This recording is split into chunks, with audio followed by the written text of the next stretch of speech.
Record. We have the technology problem solved. So go ahead, the state may present its opening statement. It was a cold and windy Sunday afternoon in November. Thousands of people were bundling up and going downtown to watch the annual Waukesha Christmas parade. The event started off normal. There were dance teams, high school marching bands, local community groups, local businesses, all making their way down the parade route.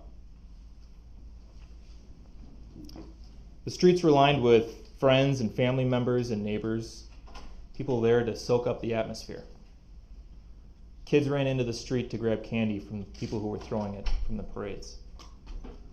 It sounds corny, but I think you'll see from the videos, there was a true sense of joy in the air. Darrell Brooks killed that joy. He replaced it with terror, trauma, and death.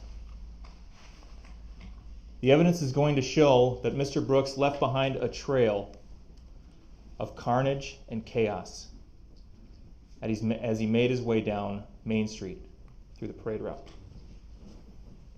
The evidence will show that he left that crime scene, created that crime scene, in fact, because he was fleeing from another one where he had laid his hands on a woman and where police involvement became inevitable. So as he careened down Main Street, swerving from curb to curb, hands glued to the steering wheel, eyes fixed on the road in front of him with a silent rage on his face, he hit the gas with his red Ford Escape and used it as a battering ram over and over again, striking men, women, and kids. In the end, Mr. Brooks killed 6 people. He injured dozens more and left a permanent scar on this community. We are going to present evidence to you over the next several days in chronological phases, in order of events, from start to end. I'm going to take a few minutes. I'm going to lay out for you the table of contents of this story. We're going to set the scene with Sergeant Dave Wanner from the City of Waukesha Police Department. Sergeant Wanner was the highest-ranking police official working at the parade that day. He was the incident commander for the Waukesha Christmas Parade, and we are going to, with Sergeant Wanner's help, take you through this, which is the first of 3 maps that we will refer to repeatedly throughout this trial. This map depicts the area that we're going to be talking about over the next couple of days, the parade route. Now, for those of you not entirely familiar with downtown Waukesha, this is going to look like a bunch of gibberish, but once we get going and we repeatedly refer to these street names and the business names and the groups that were involved in this parade, I think it'll become like a second language to you. Sergeant Wanner will describe for you how the parade route ran from, if you look closely at the screens in front of you, the intersection of Main Street and White Rock Avenue. White Rock was a staging area for the parade groups and floats. And they made their way southeast on White Rock until they came to Main Street, and then they would make a right turn and head southeast down Main Street through the parade route until the very end as it wraps around to the south and runs into Wisconsin Avenue. The parade route then would continue to the east, making a left-hand turn on Wisconsin, but nothing really happens on Wisconsin Avenue. You're not going to hear any testimony about that. As you can see from this map, it depicts or represents each intersection where a squad car or a police officer was stationed. They're denoted by the little badge shields in the intersections. If you look closely, you can see little red lines, and Sergeant Wanner will describe how those represent the barricades that were placed at each intersection for security and safety purposes. Once we've got that established, we're going to move into the first chapter of this story, and you're going to hear about the origin of Mr. Brooks' rage that day. A violent domestic argument with Erica Patterson, his former girlfriend and the mother of his child. Erica Patterson is going to testify either today or tomorrow, hopefully today. She's going to tell you that in November of 2021, she was staying at the Women's Center, which is a shelter here in Waukesha. And on the day in question, November 21st of 2021, the defendant showed up in Waukesha in his red Ford Escape that she knew he drove, and he argued with her, and he harassed her, and he punched her in the face. And the thing about a swollen eye is it's tough to fake.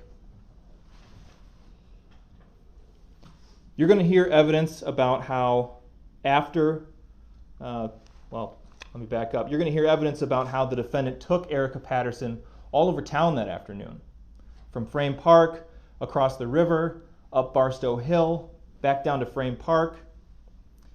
And at some point, after she was struck, after she sustained that injury, Erica called her friends because she needed help. And she had no one else to call. One of those friends is KORI Runkle. You're going to hear from KORI on the witness stand in this trial. KORI is going to say that she was Erica's roommate at the Women's Center. She had known Erica for a few weeks and they had grown close. And when she got the call from Erica that Erica needed help, KORI immediately responded to help. And she ended up finding Erica and Darrell Brooks in front of the White Rock School. If we go back, the White Rock School is on White Rock Avenue. It's on near the top right portion of the map. It's just south of Frame Park. And KORI is going to talk about how she found Erica and the defendant at this location, and she got into both a physical and a verbal altercation with Mr. Brooks. That altercation is captured on surveillance video, 2 surveillance videos actually. You're going to see both of them. You're going to see how the defendant was reacting that day. You're going to see what he looked like, what he was wearing, the red Ford Escape that he was driving. You're going to see how the defendant reacted once Erica's friends showed up and he lost his physical advantage over a woman. Erica and KORI will also testify that at some point during this scuffle, the police were called. And you're going to see a separate video, a squad video, from the responding officer that shows just down the block there was a marked squad car with its lights flashing, marking the entrance to the parade. Something that people in front of White Rock School would have seen. So the evidence is going to show that the defendant must have known, once things got loud and once there was more than just him and Erica on scene, the police were going to show up. So he took the coward's way out. You're going to see him in the video get into the driver's seat of that red SUV. KORI and Erica will tell you that no one else was in the car. And you're going to see him pull off on White Rock towards Main Street. You're going to hear from law enforcement officers who were positioned along the parade route. The officers who made their initial contact with the defendant, the first ones who tried to stop him. And the first one is Detective Tom Casey, the lead detective in this case. He's sitting at the state's prosecution table right behind me. He's going to tell you that he was working that day as security for the parade. He was working at Main and White Rock. He's the first law enforcement officer to come into contact with the defendant during this incident, face to face, or I think better describe it as face to windshield. He tried to stop the defendant, but there's only so much a man can do against an SUV. But he's going to tell you that he got so close, he got such a good look at Darrell Brooks' face that from that witness stand, he'll be able to say to you definitively, Darrell Brooks, the man in orange on the video screen, is the man who was driving the red SUV in this case. You're going to hear from a few more officers. Officer Bryce Buttrin, Officer Sonia Schneider. They were positioned at the intersection of Main Street and East Avenue, just a little bit further southwest in that map. You're going to hear them describe how they saw this red SUV approaching. They quickly realized it was not part of the parade. They quickly realized this was a problem. There are people, children, in the street, lining the street. And so they jumped into action. They tried to stop it. As the SUV started barreling towards them, Officer Buttrin, again, tried to get in the way. He put himself at risk trying to get in front of the vehicle. Couldn't stop it. Officer Schneider tried to redirect the vehicle up Buckley Street, making a right-hand turn. She'll tell you, and you'll see in the video, there was room. There was space. She couldn't do it. The defendant blew past her. And that's when the screams in the police radio start. You're going to hear from Jim Hawkinson, a battalion chief for the Waukesha Fire Department. He's going to tell you about the massive scope of the emergency response to this tragedy. He was in charge of the fire department that day. He's going to tell you about all of the units that had to respond to the scene, the massive amount of resources needed to triage and treat and transport all the victims. He's going to tell you about the response from other communities in southeast Wisconsin, the mutual aid call that went out, and all the other communities that came to help out. He's going to tell you about how Waukesha Memorial Hospital, just up the hill from the parade route, quickly reached capacity, and so everybody had to be diverted to other medical facilities.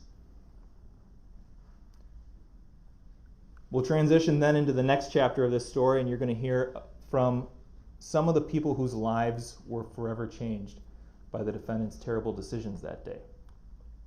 But I'll tell you right now, you're not going to hear from all of them. It wouldn't make sense. It's not necessary. We intend to present the evidence to you in an efficient and streamlined way. We will elicit testimony and introduce exhibits that cover every element of every single criminal charge in this case. But our goal is to avoid duplication of evidence and to avoid undue hardship on the victims and the witnesses who have already suffered so much. So the first witness in this part of the trial that you're going to hear from is Nicole White.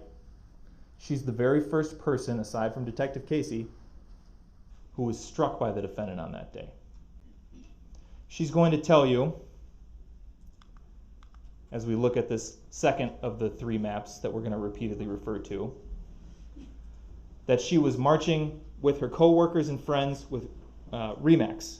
You'll recognize the float, I think, in the videos, because just like the commercials for Remax, there's a giant hot air balloon that shoots fire out of the basket, which is pretty cool.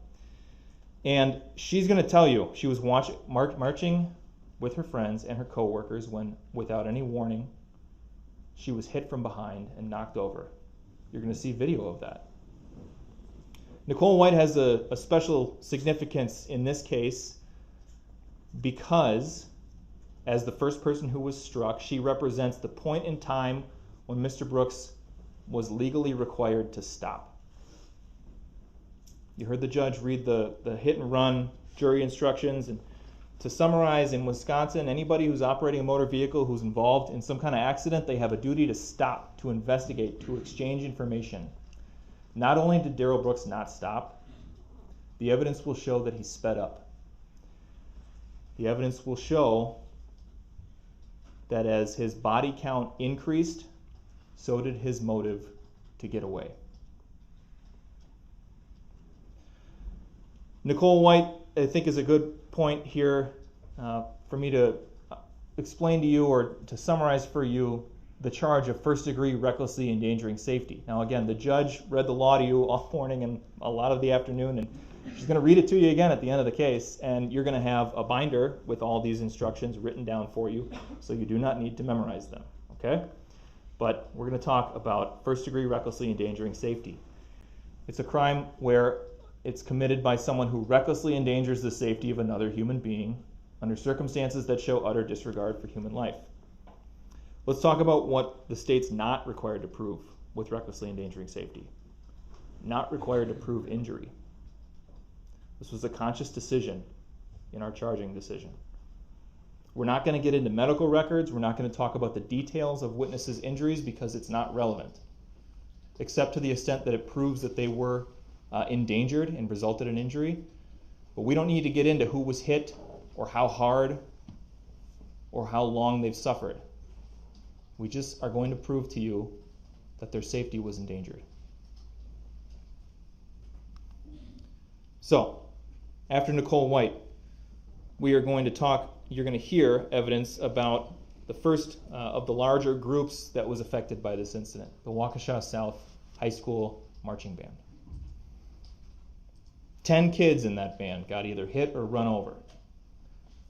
Here's the first example of our efficient presentation of evidence. You're not going to hear from any one of them. High school-aged kids, there's video showing each and every one of them getting run over. So instead, you're going to hear from their band director, Sarah Waymire Aparicio. She's going to come in and she's going to look at some still shots of the video. She's going to identify each of the 10 kids for you. You're then going to watch and listen to the video, and it'll be clear as day who's getting run over or hit. It'll be clear as day whose safety was endangered by Mr. Brooks that day. As we move further down the parade route, you'll hear evidence about the Burris Logistics Group. You'll hear testimony from Kelly Grabo about how she was marching with that group along with her young daughter. You'll see video of them. They're dressed up like the Who's from Whoville. You'll see them get hit. As we move further down the parade route, you'll hear testimony about the Green family. They're spectators along the parade route. Charles Green is going to come in and talk about how he was there with his family. He was sitting on the southeast corner of Main and Gasper across the street from Martha Merrill's Books. He'll talk about how his kids were seated on a portable bench, something that you bring to a parade to sit on, and how they got knocked off that bench when the defendant ran into them. The next point in the presentation of evidence will involve the Waukesha Blazers. I think it's important to point out you can't consider this evidence of each crime in a vacuum. You need to consider the entire incident. Because at this point, by the time we get to the Blazers, the defendant will have already hit or run over 15 people. You'll see in the video that at this point the defendant has actually increased his speed, and you'll hear from Detective Mike Carpenter with the Waukesha Police Department. He's going to come in and talk about speed analysis. He'll tell you that he's certified to use a software program that basically takes surveillance video, measures the amount of time it takes to travel a certain distance in that video, and calculates an average speed over that distance. And he'll tell you that in video obtained from Bosco's Social Club, which is right in front of where the Blazers got hit, he'll tell you that that video in that area right before the Blazers got hit, the defendant was traveling in excess of 33 miles an hour. There were 5 victims in the Blazers. That includes Jackson Sparks, who was walking with his big brother Tucker. Cut down in the road before he had a chance to put any miles on his soul. Jackson was 8. He died 2 days later in the hospital.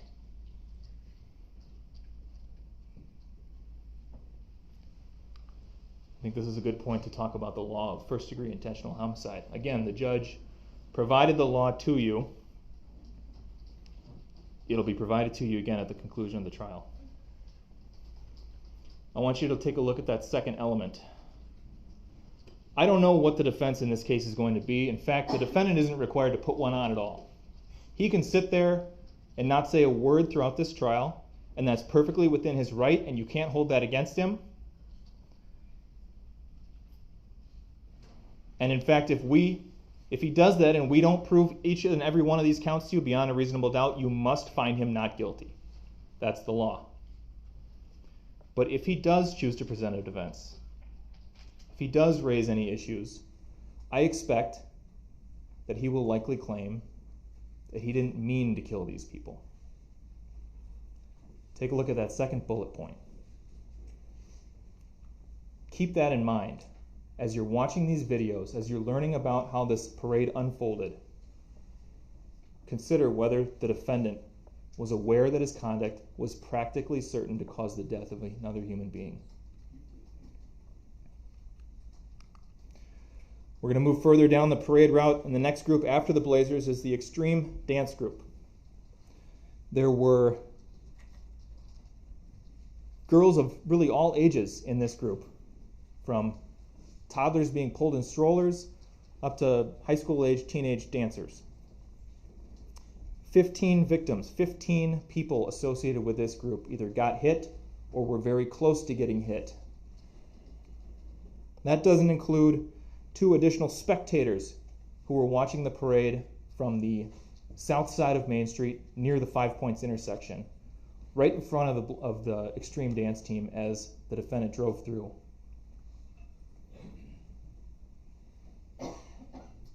Girls in this dance group suffered catastrophic injuries. The group of victims also includes parents, grandparents, siblings, people marching with the group, but not necessarily as dancers.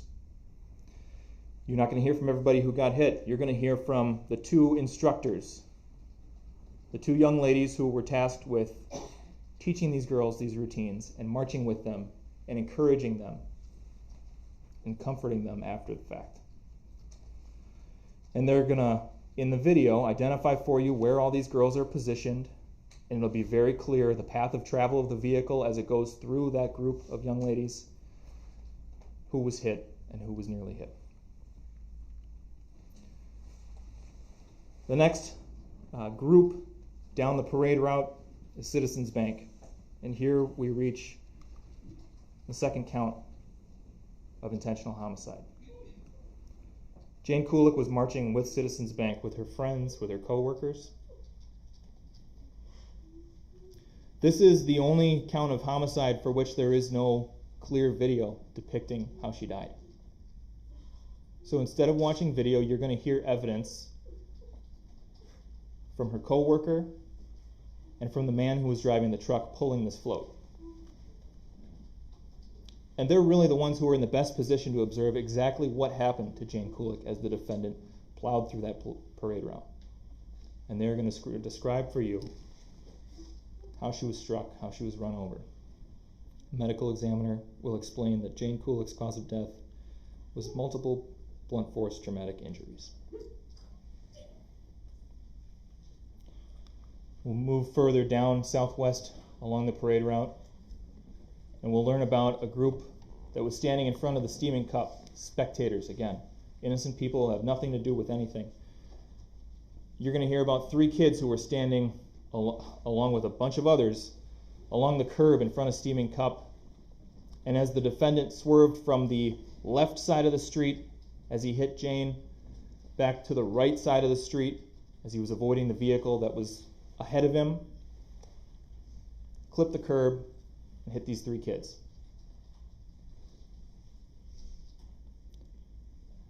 Then we're going to move in to the next group in the parade route, which is the dancing grannies. This is the deadliest point in the parade. 7 people in this group were struck. 4 of them died. You're going to hear from witnesses, members of the Dancing Grannies group, who will come in and they will describe being completely caught off guard. They will describe seeing pom-poms in the air, and the next thing they knew, there were bodies on the ground before the pom-poms hit the ground. You will learn about Bill Ospel, who was marching in a support capacity. He was there to support his wife Lola and their friends, the rest of the Dancing Grannies, just walking along the parade route trying to be helpful. And as the defendant swerved around the Dancing Grannies vehicle, which is a white SUV, you'll see it in the video, swerved around the right side, he hits Bill. And the medical examiner is going to tell you that Bill Ospel cause of death was multiple blunt force traumatic injuries. You'll learn about Tamara Durand, marching with the Grannies. This is her first parade. You'll see a diagram of where she was positioned. You'll see video of her getting struck. The medical examiner will tell you that Tamara Durand, cause of death, multiple blunt force traumatic injuries. You'll hear about Lee Owen, another dancing granny, positioned right next to Tamara, who had just begun one of her favorite routines, walking in a winter wonderland, when she got hit. You'll learn about Ginny Sorensen. You'll learn that Ginny was walking at the front of the group carrying the banner. You'll learn that Ginny was normally a coach for the group. Normally she rode in the vehicle in the back so that she could provide feedback and critique to her dance mates. But she filled in at the last moment today and helped carry the banner. You'll see video of Ginny getting struck. Medical examiner will tell you that Ginny Sorensen's cause of death was multiple blunt force traumatic injuries. You'll hear more speed analysis testimony at this point. You're going to hear from Mike Smith with the Wisconsin State Patrol, who's going to testify very similarly to how Detective Carpenter is going to testify about speed analysis.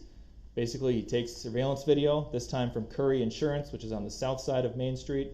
It shows the grannies getting struck. They measure point to point and measure the time between those 2 points and calculate an average speed over that distance, which is roughly from Clinton Street up until the camera cuts out. He'll tell you that at that point, where the defendant crashed through the Dancing Grannies group, he was traveling at approximately 32 miles an hour. The eighth and final group that was struck by the defendant in this case is the Catholic Communities of Waukesha. This is a faith-based organization. It consists of members of multiple local Catholic churches who got together that Sunday afternoon to spread a little Christmas cheer.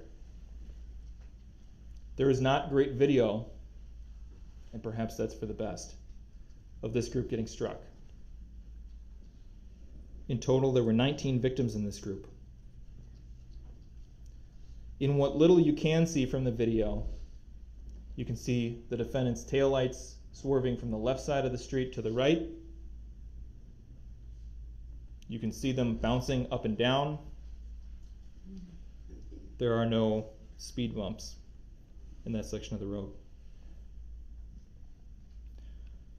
The next phase of the evidence will involve the manhunt.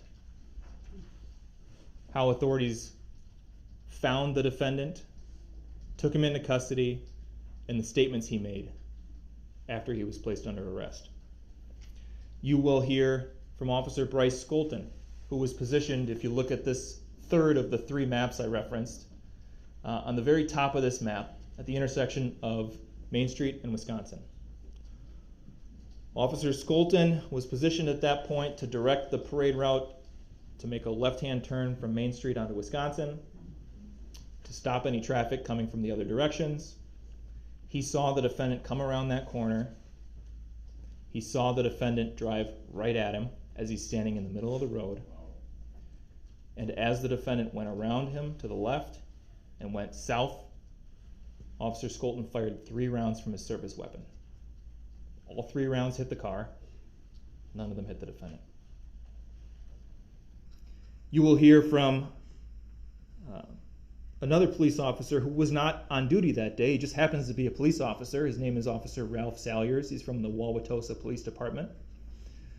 If you take a look at that map, he's going to describe to you being on the sidewalk, leaving the parade. He was walking past Les Paul Middle School. He's going to describe hearing a loud commotion. He's going to describe seeing a red SUV with just utterly totaled front end damage coming to rest in a driveway at 338 Maple Avenue. You're going to see video of the defendant in the red SUV pulling into the alley behind 338 Maple, and then a few moments later you'll see what appears to be the defendant coming back onto the screen and running away from the vehicle, apparently in a hurry, apparently aware that he had done something terribly wrong. You're going to hear from a series of witnesses between that point and the defendant's arrest, where they will describe the defendant approaching them, contacting them, asking them to use their phone.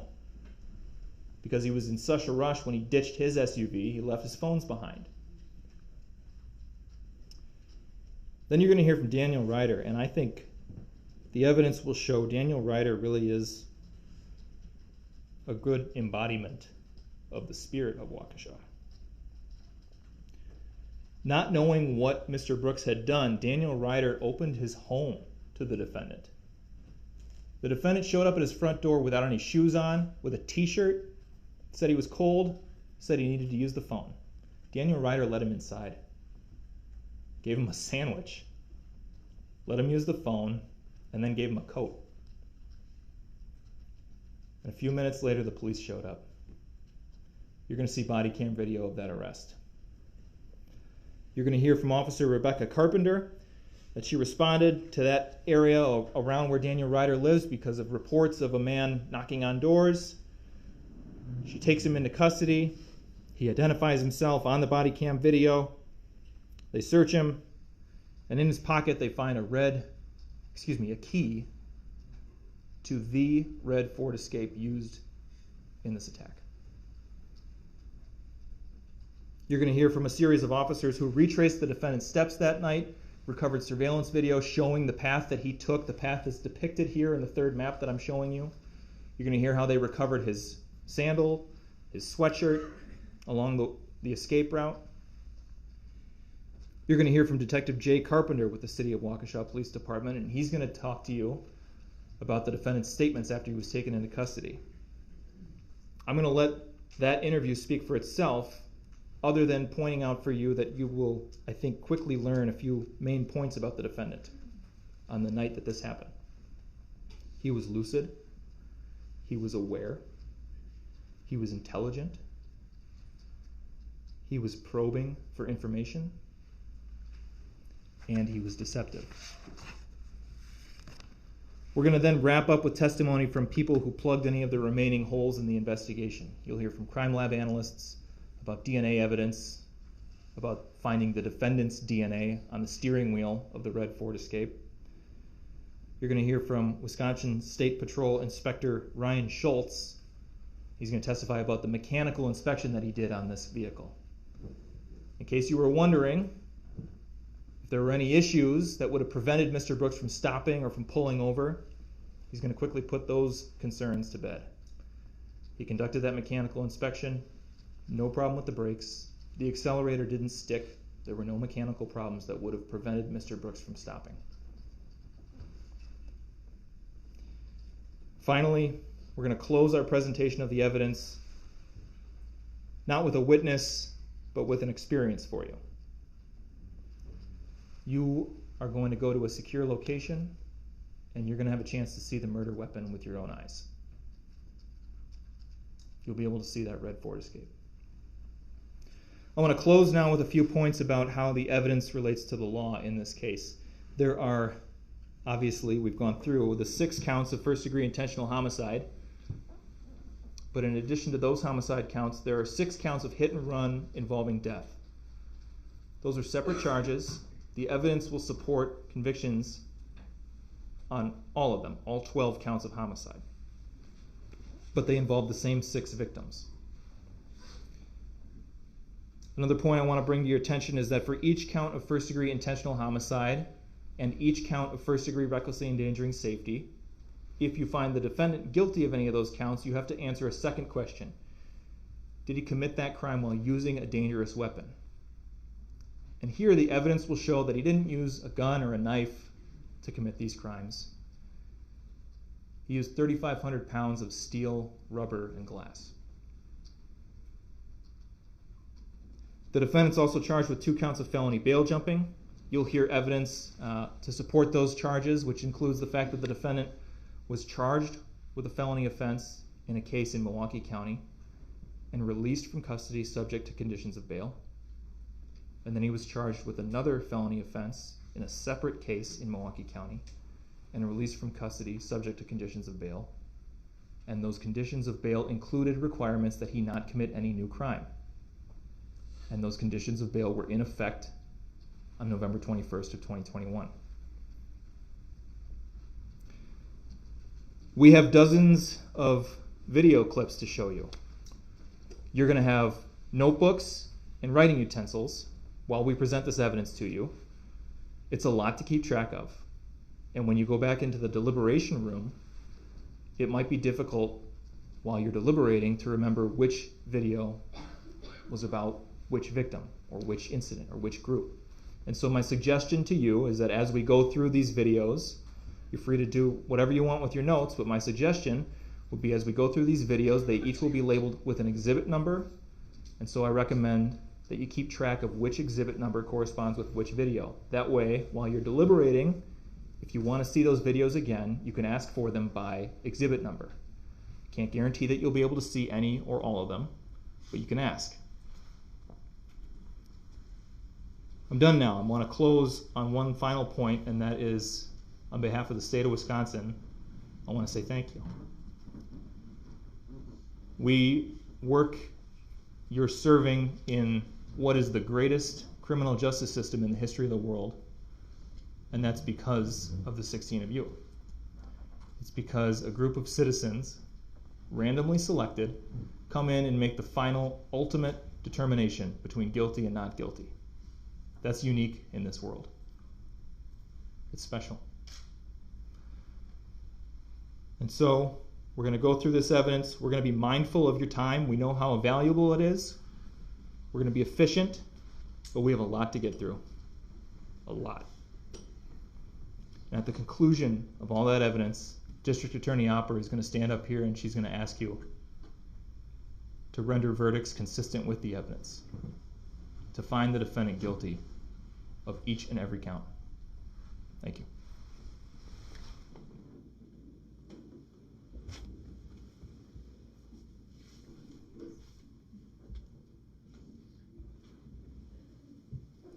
Mr. Brooks, my first question to you is, will you be making an opening statement at this point or deferring until your case, meaning the defense portion of the case? I will be deferring at this time, Your Honor. I need a little more adequate time to make sure I go over the points that I need to make. All right, then the court will honor that request, advise the jury he's deferring his opening statement until a later point in the proceedings. I am going to just take a short break so I can talk some logistics with the parties to determine whether it makes sense to start with a witness tonight yet. It's 4 o'clock, a little bit after, or wait until tomorrow. So either way, you'll come back because you'll either hear testimony or I'll read an instruction for you. But at this point, the jury may be excused.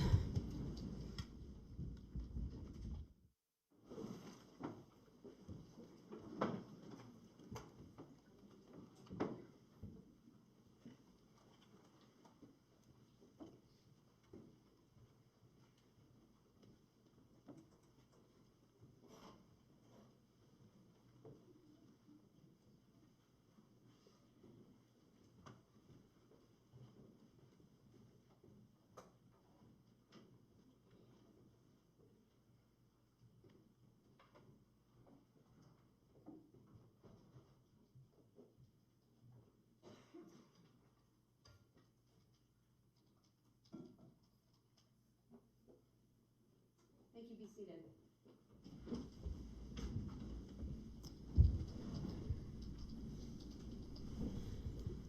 Attorney Opper, your first witness, how long would that witness be? Our first witness is Sergeant Wanner. I expect his testimony to take 10 to 15 minutes on direct. I would ask that you would hear his testimony this evening, or this afternoon, Your Honor. He was supposed to have left town at about noon today to take his daughter on a college visit in Kentucky. He's delayed his departure so he could provide his testimony. And if we can get him in and out, he will leave at 5 o'clock and arrive at midnight at his destination. I have a second witness, if the court would hear me, who's here as well. Her testimony probably would also take about 15 minutes on direct, maybe a little longer. No? Mr. Mitchell says no. She has traveled here from Janesville. Her transportation is also difficult, and so she's here and ready to go if the court would indulge those two witnesses this afternoon. It certainly seems reasonable. Mr. Brooks, my question to you then is, do you want to come back over for the testimony of those witnesses? I would prefer to. I'm still kind of taken aback by not being able to know exactly how many witnesses are expected to testify. not being able to turn in my own witness list. Well, Mr. Brooks, you've been given copies of the witness list. The state's offered you a flash drive with all of the exhibits to streamline what will be presented at trial versus what is in discovery, so you've had ample opportunity to review those. I'm happy to bring you back. I need you to pledge to me that you will follow the rules of procedure and evidence, that you will only interrupt if you have an objection. That objection needs to be founded in law. And then you need to pledge to me that you will honor whatever decision I make so that the testimony of these individuals can proceed within the time frame that the prosecution has indicated it will take. You, of course, will have an opportunity to cross-examine them. Are you willing to follow the rules of courtesy and decorum and the rules of procedure and evidence?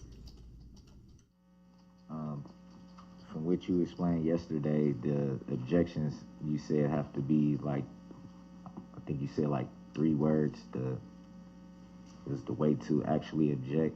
So I don't recall you. I can give you up to a sentence. What I am trying to avoid, sir, are what are called speaking objections. The idea behind that is that you give me just a little bit of information so that I can either make a determination or, if appropriate, send the jury back out so that I can then hear arguments from the parties. Some objections really are 1 word, hearsay, maybe 3 words, calls for speculation, things of that nature. So if you're willing to abide by that procedure, then you can come back to this courtroom.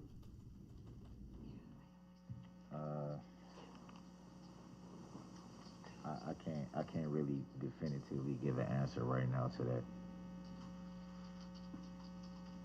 So you're not willing to follow the rules of courtesy and decorum and procedure and evidence? That's not what I said. That's why I'm asking the clarification question, sir. I was clear in what I said. I don't think I can make that determination right now. Let me ask it this way, sir.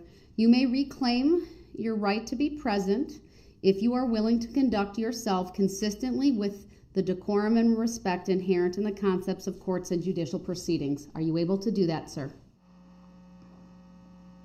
I thought I have. Sir, it's I think, a fairly simple question. I'm asking you if you are willing to conduct yourself appropriately. I'll shorten it to that. Are you willing to conduct yourself appropriately, sir? I have, to the best of my ability. Sir, please answer my question directly. Are you willing to conduct yourself appropriately? I have conducted myself appropriately. I'm not asking about your past behavior. I'm asking if you're willing from this point forward, for the purposes of the testimony of 2 witnesses, to conduct yourself appropriately. I have. That's not my question. That's not the answer I'm looking for. I'm not asking if you have. I'm asking if you're willing, going forward, to conduct yourself appropriately during the questioning of these 2 witnesses. Yes or no?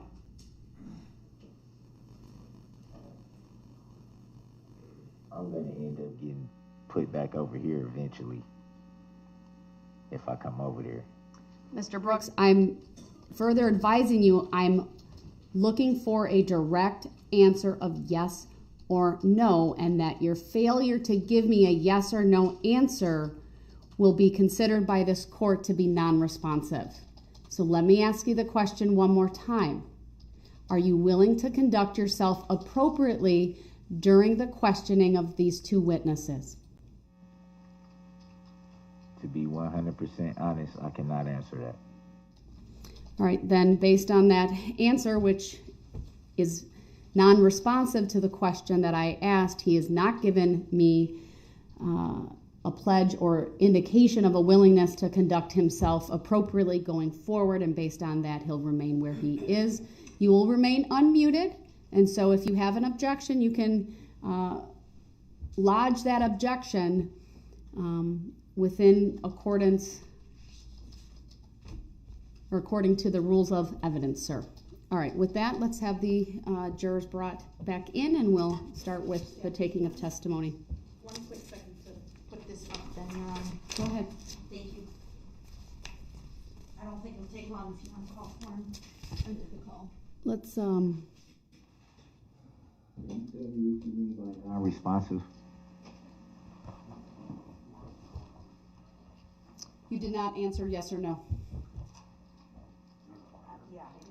All right, do we need to So back that's out? taken as being non-responsive? Do I need, I wanted to see if the camera angle, so have them wait for a sec, please. Sorry.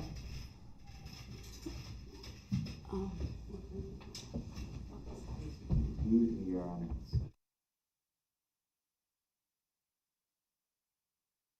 I'm not going to answer any other questions at this point. The state's setting up a map for use with a witness. I want to make sure that it's something that is viewable on the witness camera that is being transmitted into the courtroom where you are seated. So let me back up. The whole thing.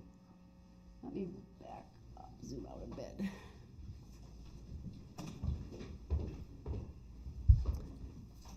Attorney Opper, you want to look at the screen above and tell me if you think that accurately depicts what you're going to go over on that map? Do I need to back out a little bit? Just a little, yeah, because the top of my hand's not showing here. Just a little. Hold on.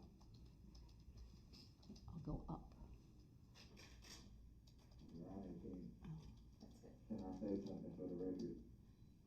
Do you think with where that chair is, the witness will I be? would ask the witnesses to perhaps stand where I am so that everybody can see.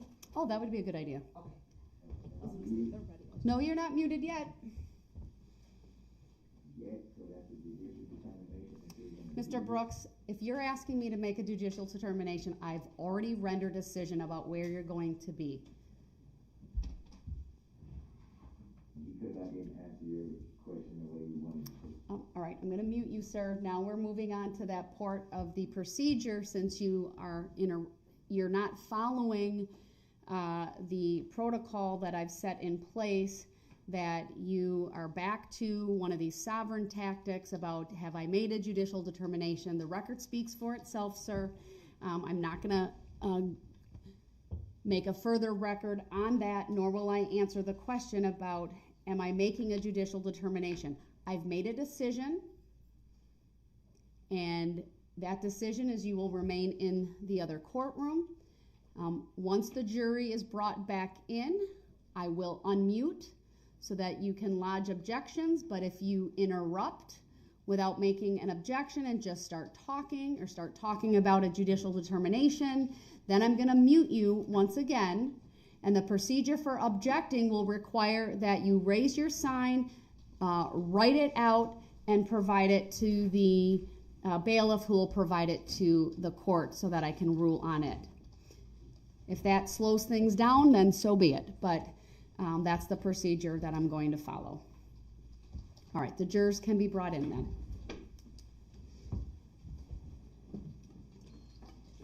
As a reminder, I'm not requiring an all rise even for the jurors. I understand you may do it, but there's a reason why I'm not requiring it, so.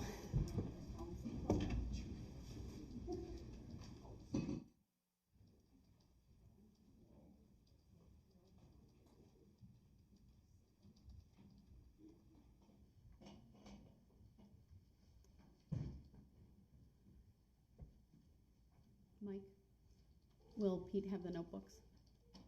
Yeah, I'm ready. Oh, excellent. Thank you. You can start passing them out.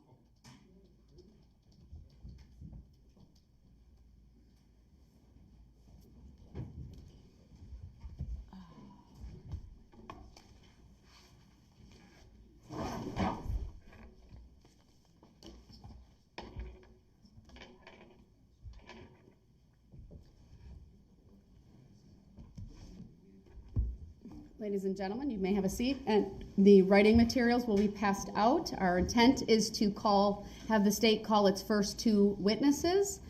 And then once that is done, I have an instruction to read, and then we'll break for the day, and I'll consult with the parties before I let you know what time you should report tomorrow. And keep in mind, my time I say we start for court might be different than your report time. All right. All the materials passed out? Very well. Then the state may call its first witness. Thank you, Judge. State call Sergeant Dave Wanner. Good afternoon, Sergeant. If you would please make your way to the witness stand. When you get there, please remain standing. Raise your right hand, and my clerk, Teresa, will swear you in. Do you solemnly swear that the testimony you're about to give shall be the truth, the whole truth, and nothing but the truth, so help you God? I do.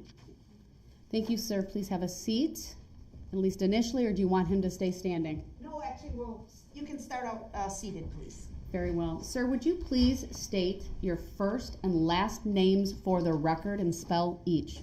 Yes. My name is Sergeant David, D-A-V-I-D, Wanner, W-A-N-N-E-R. Thank you. Go ahead, Attorney Opper, your witness. Thank you. Sir, how are you employed? I'm a patrol sergeant with the City of Waukesha Police Department. How long have you worked in law enforcement? 18 years. And as patrol sergeant, what are your general duties and responsibilities? I oversee officers across all shifts that are assigned to the patrol division. I want to direct your attention to the date of November 21, 2021. Did you work that day? Yes. Were there any events occurring in the city of Waukesha that afternoon? The Waukesha Christmas Parade was that afternoon. Has the Christmas parade been held in years prior to 2021? Yes, every year that I've been employed at the police department, we've had a Christmas parade. And is it typically that third week in November before Thanksgiving? Yes, every year that I can remember it has been. Okay. Is there any planning or preparation that goes into holding a parade in Waukesha? Yes, there are meetings with the group that's putting on the parade in advance. There's also a group of individuals that prior to the parade, usually the Friday before, will post no parking signs along the parade route. There's a group from our city garage or Department of Public Works that will put out barricades at the designated intersections where we request them to put them out. And what about manpower? What type of manpower would you devote to an event like this, sir? It's rather significant given the large area that a parade like this encompasses, the estimated amount of attendance at the parade between detectives, police officers, supervisors, reserve officers, community service officers. I would say we have in excess of 30 additional bodies planned that day just to handle the parade itself. You mentioned the use of individuals such as reserve officers and community service officers, I think you said. Is that correct? Yes. Are those sworn law enforcement officers? They are not sworn, no. What is their role or function? The reserve officer group is a group of people who volunteer their time to help with events like parades. They're given training in directing traffic and closing streets down. A community service officer is a paid position. They're part-time employees, usually younger individuals looking to learn more about a career in law enforcement. And you said also parking attendants would be assisting in this endeavor? Correct. We're usually looking to get as many extra bodies as we can, and the assistance from our parking agents is usually required for this event as well. And this would be in addition to the sworn law enforcement officers that are assigned to work the parade? Correct. And obviously you still need other officers to patrol the city, correct? Yes. Where is the parade held? The parade takes up a large portion of our downtown area. There's a staging area that the floats before the parade that they're all instructed to assemble in a particular area along White Rock Avenue between Niagara Street and Main Street. And that's about a 3-hour process of getting all the parade participants into that area and lined up accordingly. The parade itself runs along Main Street from White Rock westbound to the Veterans Park area, where it makes a turn and then heads up Wisconsin Avenue and ends near the Waukesha Public Library. Sir, if I could ask you to stand up and refer to the diagram behind you. This is a map that's been marked as States Exhibit number 1. Do you see that sticker in the bottom right-hand corner? Yes. Okay, I'm sorry, it's a little tight up there. Sorry.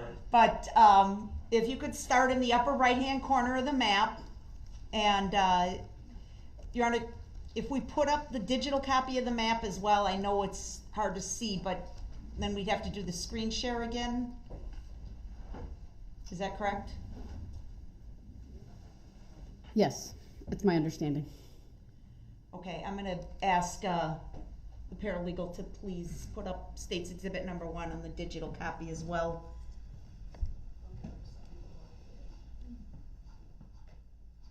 Is that ready? No. Sorry, we got the wrong one.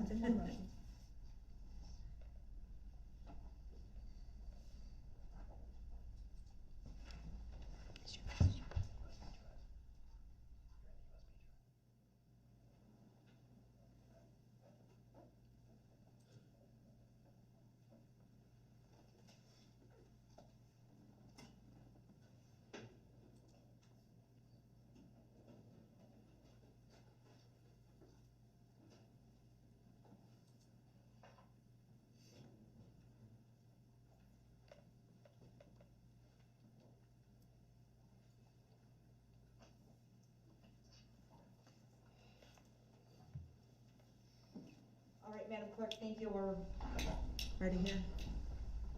As you present that, you know you can hit that little arrow. That will get rid of those extra things that aren't needed. There you go. Go ahead. All right, and Ms. Gussie, if you could zoom in on the upper right-hand corner, please. There you go. All right, sir, if you can use the map, the big map in front of you, please, and the jury can follow along with the digital copy if they want. So starting in the upper right-hand corner. Yes. What's up there, please? That is Frame Park.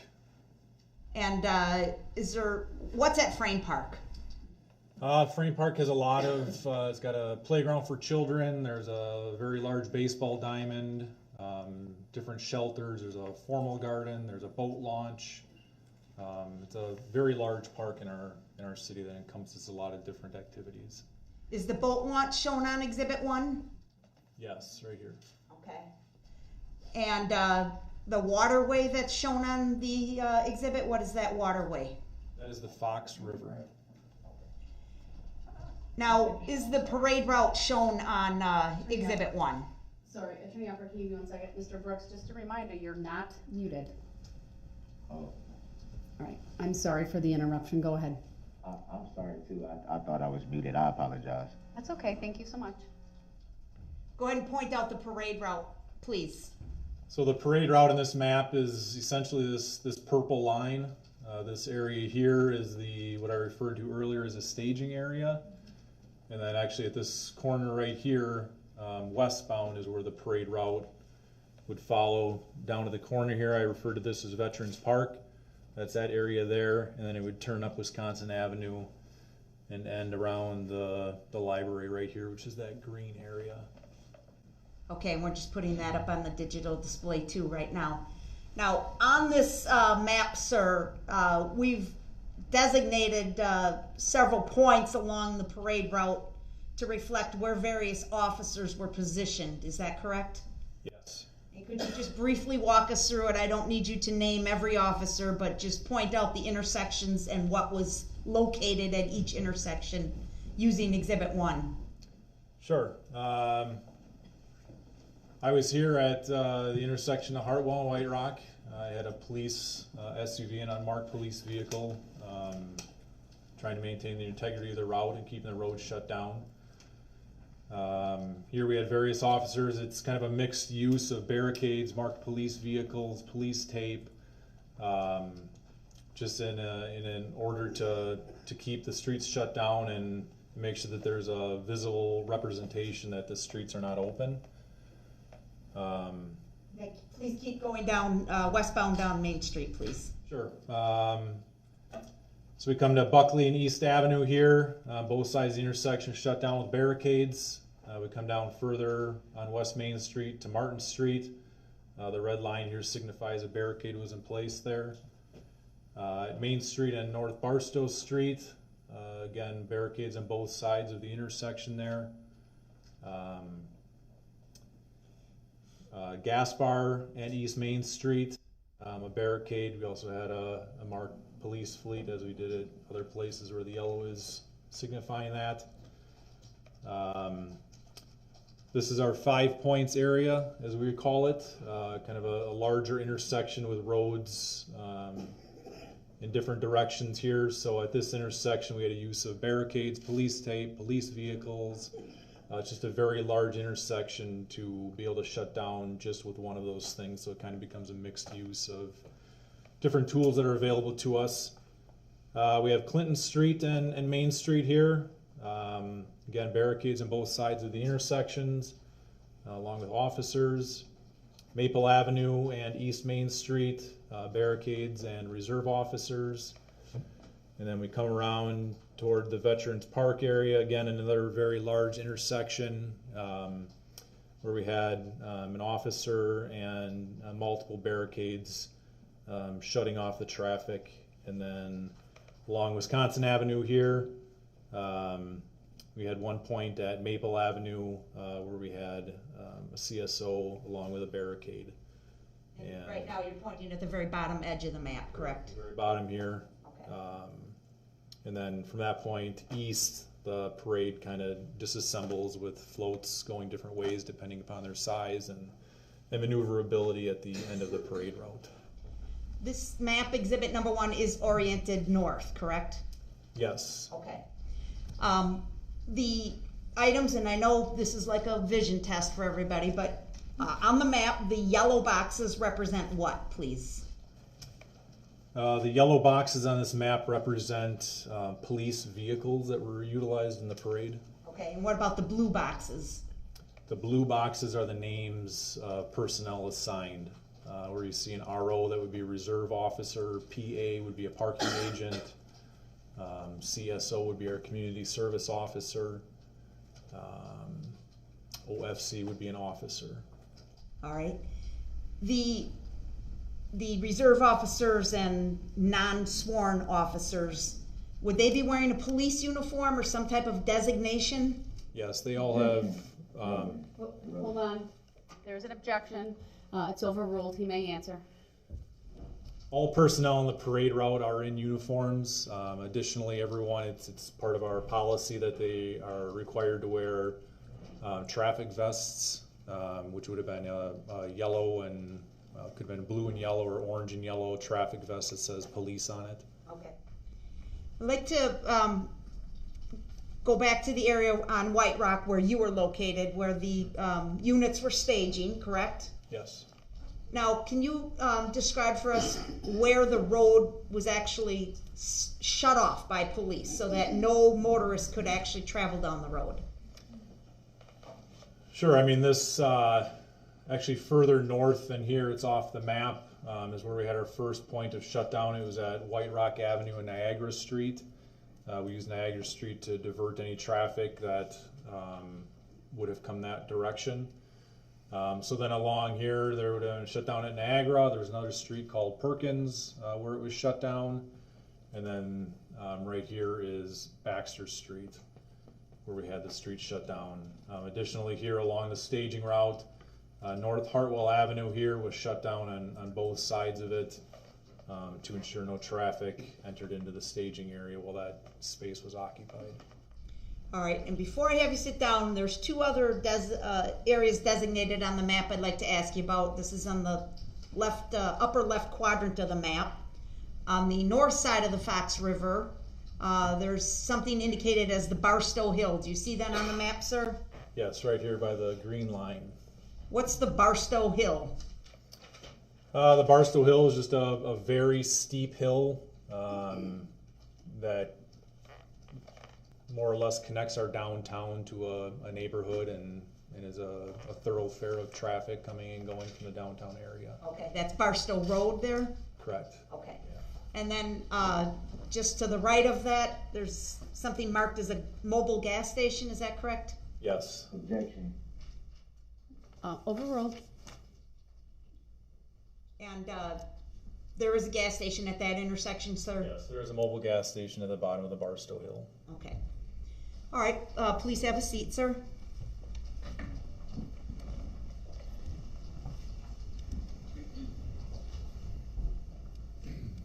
What time of day do you start sending officers out to their locations along the route here?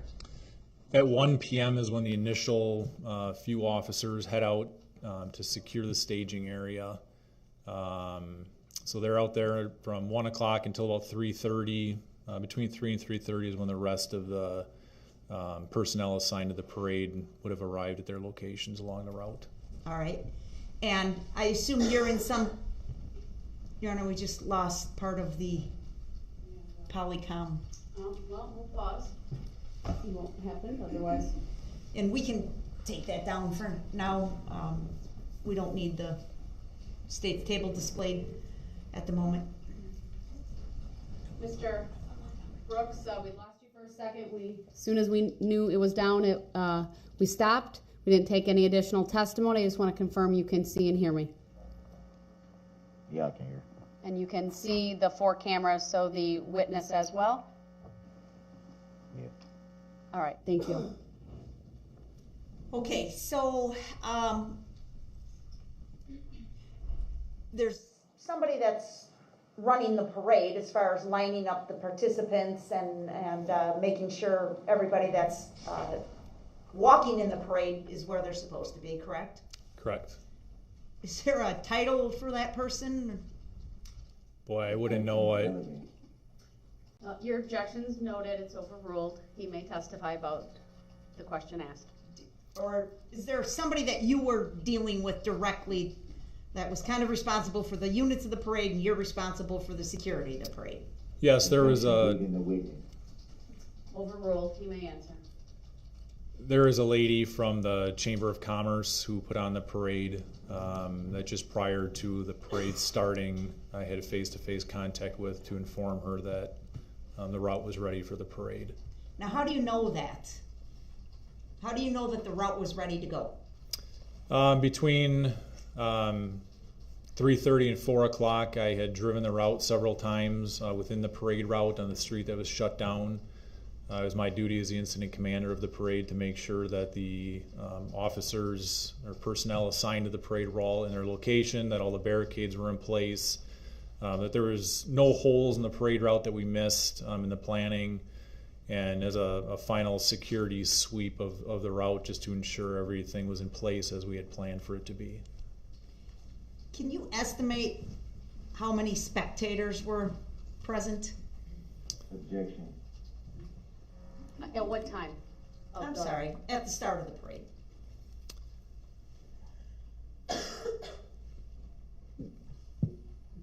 Thousands. Once the parade had started, I was not on the route anymore. I think the last time I drove the route itself would have been just before 4 o'clock as my final lap through. Okay. And there's spectators on both sides of the road, north and south sides of Main Street? Correct. And all the way from Hartwell all the way down to Veterans Park at the end there near Wisconsin Avenue? Yes, I'd say the majority of this. Oh, hold on, there's been an objection. Go ahead, what's your objection? That is hearsay. We can't know for sure where everybody was at. The objection is noted. It is overruled based upon the foundation previously laid by the witness. Go ahead. The spectators are primarily from the intersection of White Rock and Main Street westbound. So you were satisfied it was appropriately safe to start the parade, is that right, sir? Yes. What did you do? I had face-to-face contact with the organizer of the parade. I indicated to her that I checked the route, and from the police side of things that we were ready for the parade to proceed, and let her know that she could begin whenever she was ready. About what time of day was that? It was right about 4 p.m. And you had mentioned the units were staging on White Rock near where you were posted, is that right? Yes. And did you see, as the units would enter the parade route, then they all kind of move forward, I'm assuming? Yes, Overruled. the parade participants are set up on either side of White Rock Avenue, and they're kind of funneled together into almost a zipper type fashion as they enter the parade route. And as they march forward towards the parade route, then at some point is the road behind them vacant? Correct. And what do you do when that happens? We try to cause as little disruption in the city. Shutting down White Rock Avenue, it's a very major thoroughfare in the city, and having it shut down for that extended period of time causes some pretty significant traffic problems. So as the road is no longer occupied by parade participants, we try to open up the road from behind them, keeping the back of the parade shut down, always taking into account a street for a car to turn off onto. So did you remain in that same position near White Rock and Hartwell? Yes. And do you remember how you had your squad positioned? Objection, that's hearsay. Overruled.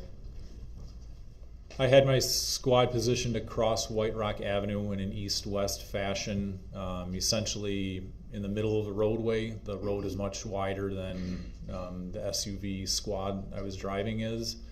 I positioned it that way to give a visual representation to motorists that the road wasn't open. And is your squad marked or unmarked?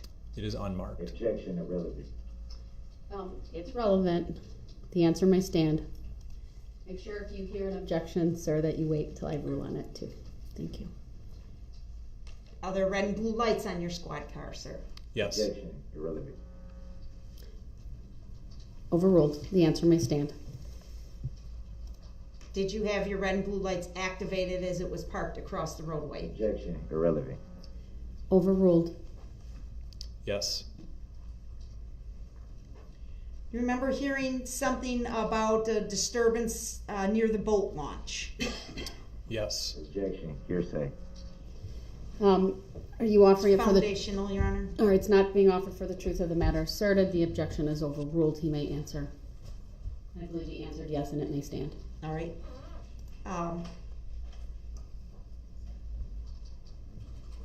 What do you remember hearing about an incident at the boat launch? When I was near my position on Hartwell and White Rock, I was speaking with one of our reserve officers. We were discussing the proper timing of the opening of the road. And I overheard actually on his police radio that he was wearing squads that were not assigned to the parade being sent to a fight at Frame Park that involved knives. Were you aware of any vehicles being associated with that fight? Objection, irrelevant. Overruled. He may answer. I did not hear of any vehicles associated. What do you remember next, sir? I remember seeing and hearing squads responding to this this fight at Frame Park. And at that time, we were still focused on opening up the roadway, and I made my way back toward my unmarked police vehicle, and I looked to my right or to the north down White Rock Avenue, and I saw a red SUV traveling toward me at a high rate of speed. What do you mean by a high rate of speed, sir? Objection, that's hearsay. Overruled. He may answer. I believe the vehicle is traveling in excess of 40 miles per hour. What's the posted speed limit there on White Rock Avenue? It's a 25 mile per hour zone. What about Main Street in downtown Waukesha? What's the posted speed limit there, sir? The speed limit Irrelevant. Overruled. It's relevant. the speed limit throughout the parade route is 25 miles per hour.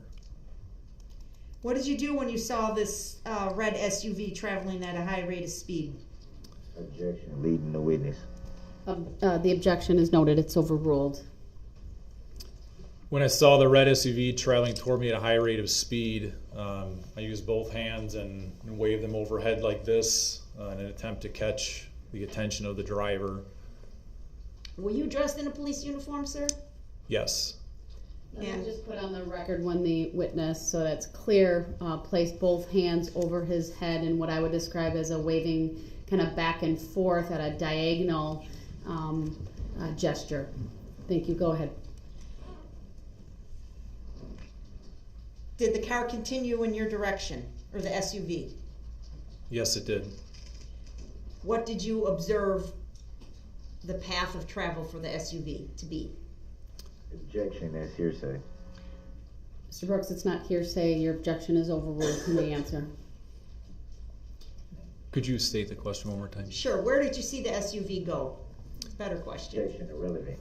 Overruled. The SUV entered the parade route. I want you to describe what you remember seeing as it passed your location, please. As I was waving my hands overhead, I was approximately 6 feet from where the SUV was driving.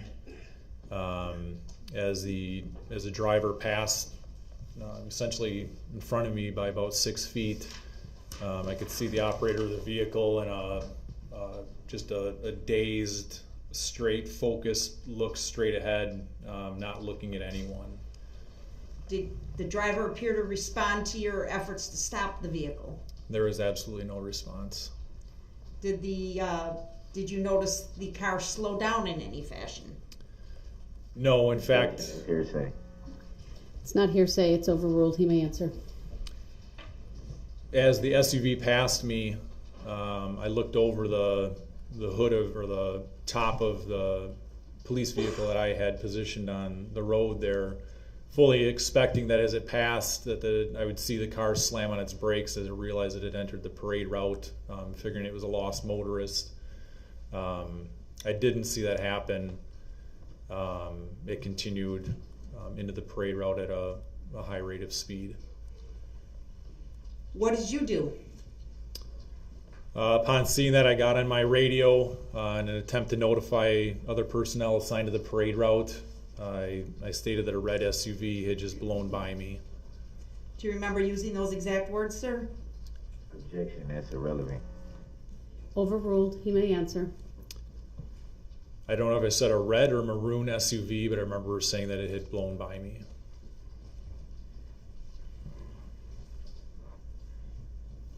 Were there parade units still on White Rock attempting to get onto the parade route at that point? Yes. Objection. Were you able to see the vehicle clearly as it Hold on, went? he I'm sorry. objected. It's overruled. Go ahead.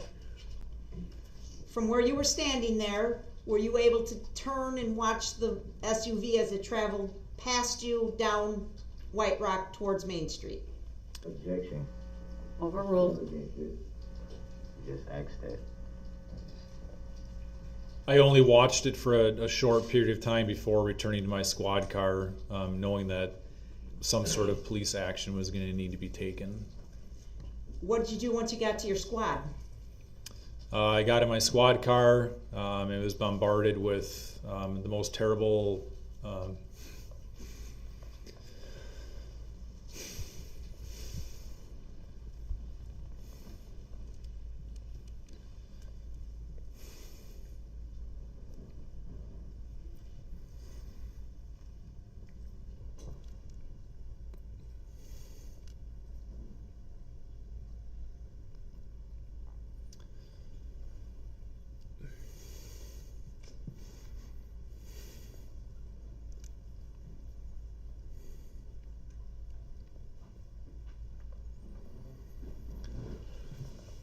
Is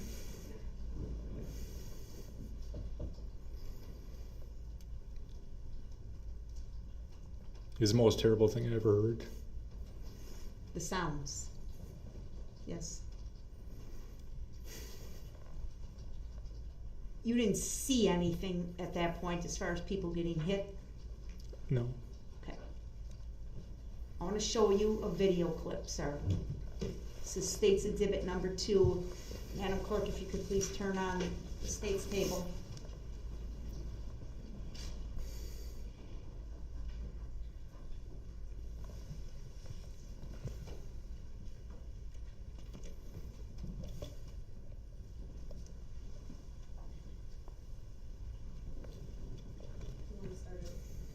Yep, I'll tell you. Okay? Just show it to the witness. I'll show it to you first. So, Sergeant Wanner, if you look at the screen in front of you, we're going to play a video clip. It's pretty short in duration. I want you to watch it first before we show it to the jury. I'm going to ask you some questions, okay? Okay.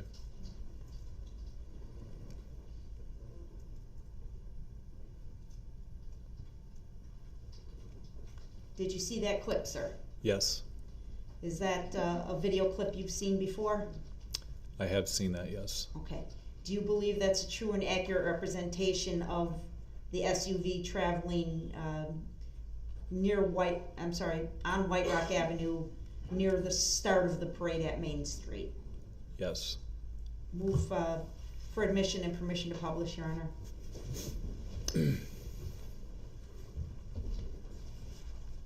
Any objection, Mr. Brooks? Can you repeat that? I'm sorry. The state just moved admission of Exhibit 2. No, I object to that. Keep it.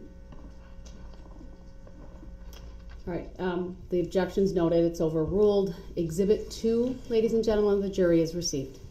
Permission to publish is granted. Thank you. Please hit play.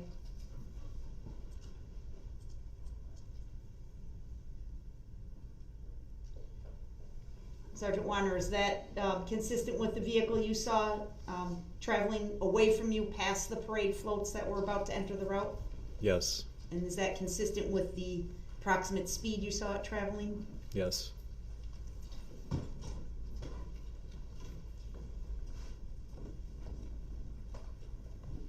After you became aware that something terrible was happening on the parade route, your incident commander, what do you do?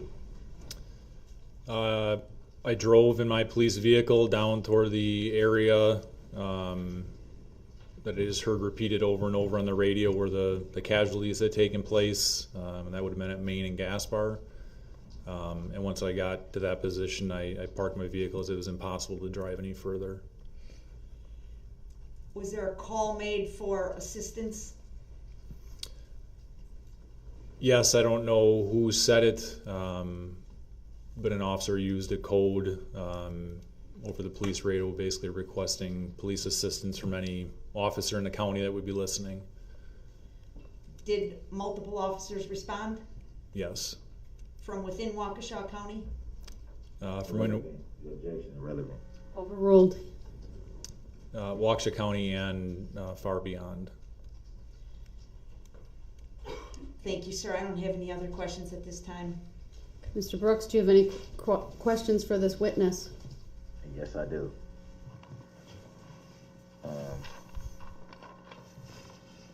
Good afternoon, officer. First off, Good afternoon.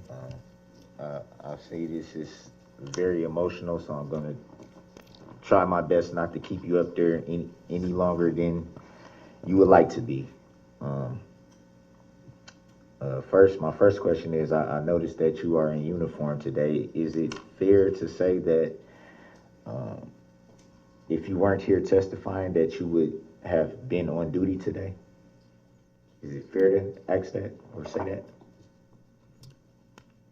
Today is an off day for me, so I would not have been at work today. So did you feel the testimony that you would be given at trial today warranted you to be in uniform? Objection, relevance, Your Honor.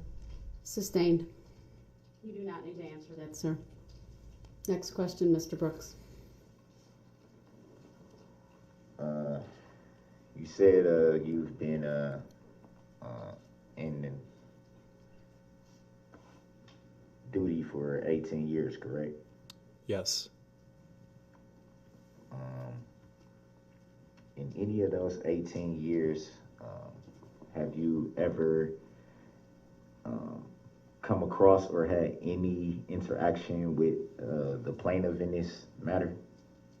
Objection, vague. Sustained. You do not need to answer that, sir. Next question, Mr. Brooks. How long have you known the plaintiff? Objection, vague and irrelevant. Sustained. You do not need to answer that, sir. Next question, Mr. Brooks. Do you see the plaintiff in court today? Objection, vague and irrelevant. Sustained. Next question. Do you have any knowledge of the plaintiff? Objection, Sustained. Have you ever even seen the plaintiff in this matter? same objection. Sustained. I want to go to the clip that was just shown. Would you like it shown to the witness again and published to the jury? I'm sure would he prefer for it to be so again? I just wanted to know if that's what you were asking. You can certainly question him about it, and if need be, it can be shown again. Okay, can you show the witness the video clip again? Sure.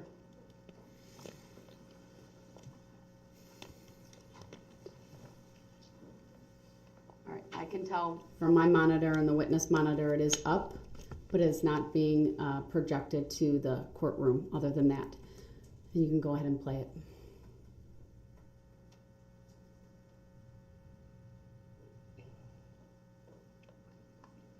All right, your question, sir. In that clip, is it fair to say that you can see that there are people walking in the street and on the sidewalk? Would that be fair to say? Yes, I could see that in the video clip.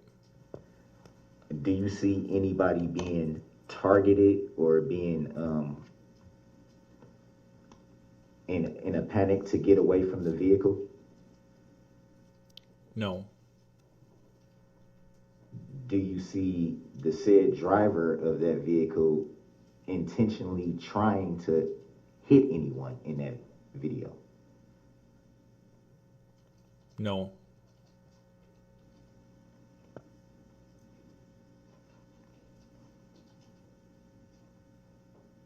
So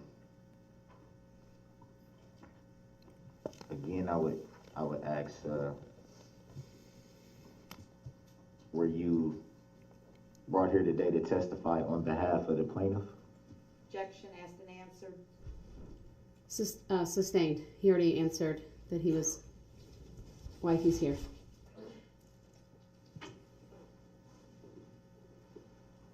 Again, I would ask just one more time for the record. Do you see the plaintiff in court today? Objection. Sustained. Do you have any other questions, Mr. Brooks? Do you know of the plaintiff at all whatsoever? Objection. Sustained. No further questions. All right, thank you. Any redirect? No. All right, thank you, Sergeant. You may step down. Is he released from his subpoena? Yes, please. All right, thank you. He's released. Your Honor, really quick on the record, if I may. We're going to call the next witness. Do you have we have the jury in the courtroom. Do you have a question, sir? I will have a oral tennis motion I would like to be put on the record. If you have a motion, you'll have to wait until after the next witness is called. Write it down, submit it on paper, and I'll review whether it's appropriate for this court to address. All right, the state may call the next witness.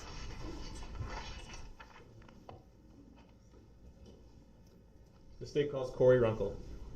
All right, Good afternoon, Ms. Runkle. If you would please make your way to the witness stand. When you get there, please remain standing. Raise your right hand. My clerk, Teresa, will swear you in. Is the map to stay up at this point? It doesn't need to, but it also doesn't need to come down, I don't think. How about I It's in the just way. use over here? We'll just put it behind. Okay. Just stick it behind. The easel can stay there.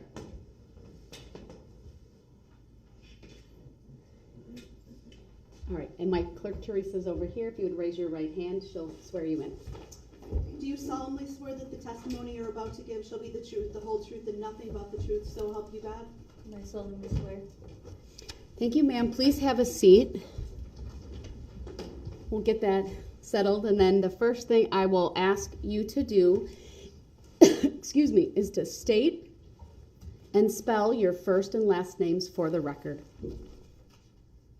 My name is KORI Runkle, and it's spelled KORIRUNKEL.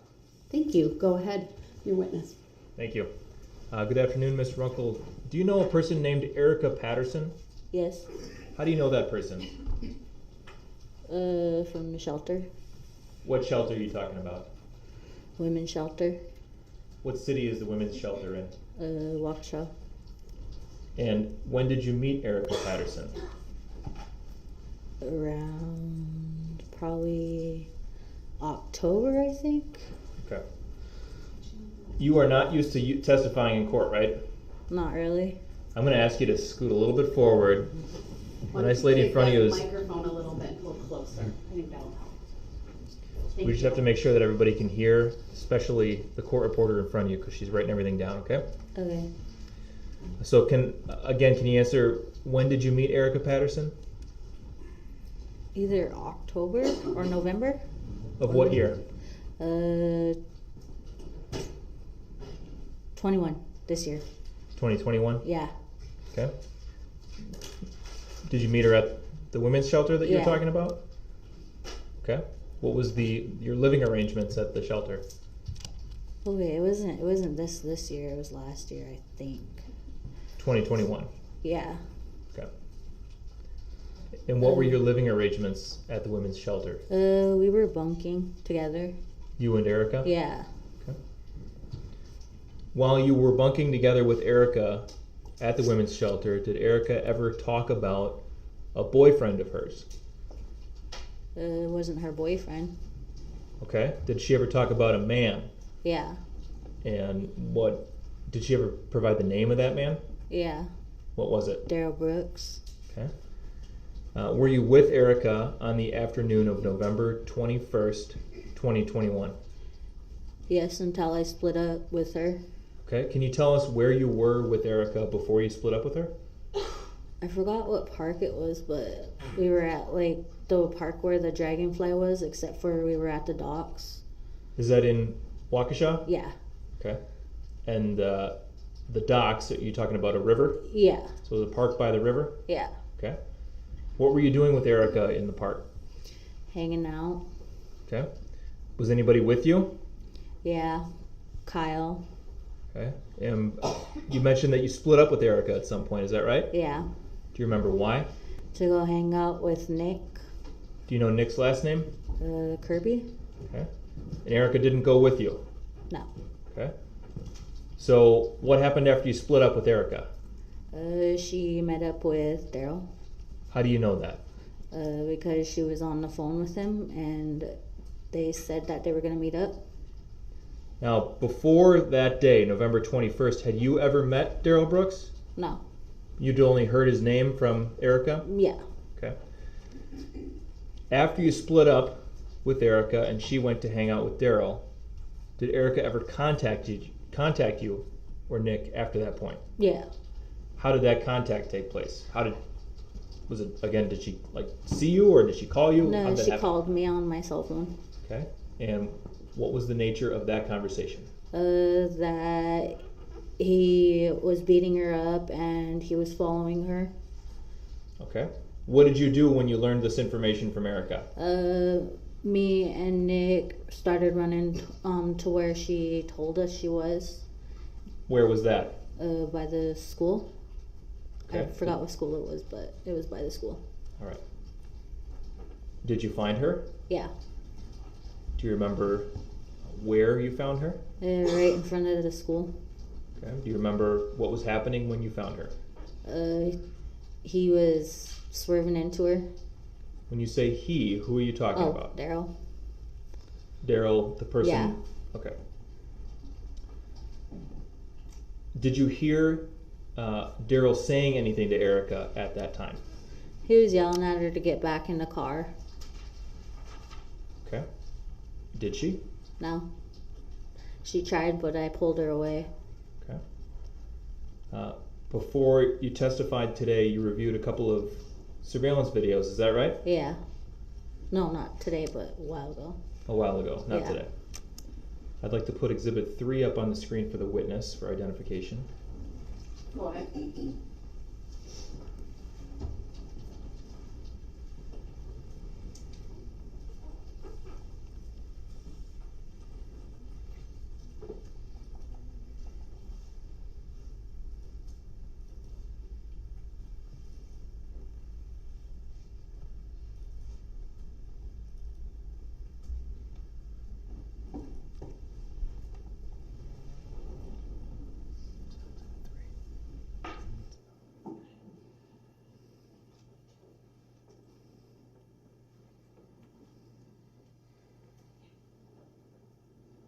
So, Ms. Runkle, we're going to play a few moments from this video.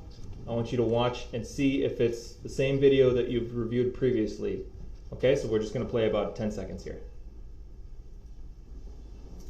I could just tell that's her walking up. Okay, let's pause there. So you viewed this video. Is it an accurate depiction of how the events unfolded in front of the school you're talking about? Yeah. I'd move Exhibit 3 into evidence and ask to publish. Any objection, Mr. Brooks? Yeah, my objection would be, you've only played 5 seconds of the video, whereas the other 5, you just said 10 seconds that you would play. I'm curious to see the rest of the video. Your objection is noted. It's overruled. This is for foundation to establish it's what the witness is going to testify about.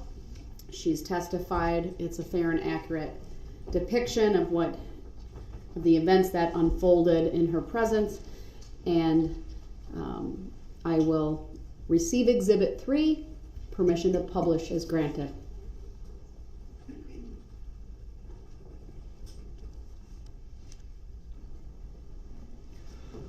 All right, we're going to hit play from the beginning.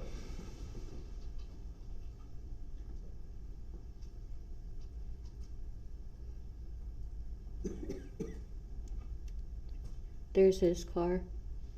Let's hit a pause. Okay. Let's hit pause. We're at 16 seconds. We saw a person wearing a blue shirt walking from the left. Do you know who that person is? Erica. Erica Patterson. Yeah. And when you said there's his car, what car were you referring to? The red one. The And SUV. do you know who was driving that car? Darrell. Darrell Brooks? Yeah. Okay. And again, this would have been the first time you ever saw Darrell Brooks, is that Yeah. correct? Okay. We're going to resume from that point, but wait until I pause again to speak again, okay? I'm sorry. That's okay. So we'll play from 16 seconds.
pause there. Paused at 2 minutes and 44 seconds. During that clip, we saw a red SUV towards the top of the screen. Is that right? Yeah. And did you recognize that vehicle? Yeah, that was Darrell's. Okay. We see now at this stoppage point, we can see two people on the upper right-hand corner. Do you know who those people are? Me and Nick. Do you know which one you are? The one with the green gloves. So left or right? I think As we're the looking. one up in front. And then there's a person with a white hood. Do you know Yeah, who that is? that's Nick. Okay, so you're the other one on the left? Yeah. All right. And you saw Erica? Yeah. All right, let's resume playing at 2 minutes and 44 seconds.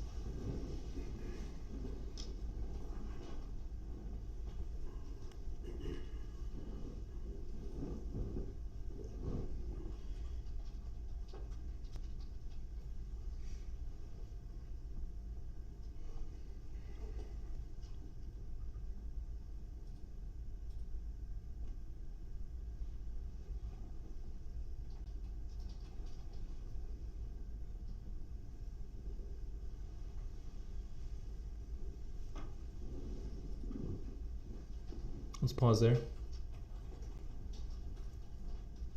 Pause to 3 minutes and 19 seconds. Who's the person in the gray hooded sweatshirt? That's Darrell. The objection's overruled. For answer my stand. That's Darrell. How far away would you say your face was from Darrell's face at this point in the video? I was chesting up. Chesting up? Yeah. So I guess that's pretty self-explanatory.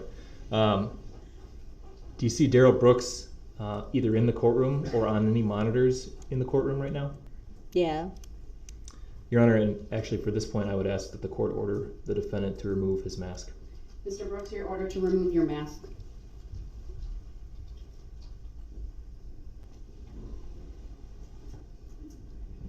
No, I'm not gonna do that. Mr. Brooks, we talked about this at a prior hearing. For purposes of identification, you're ordered to unmask.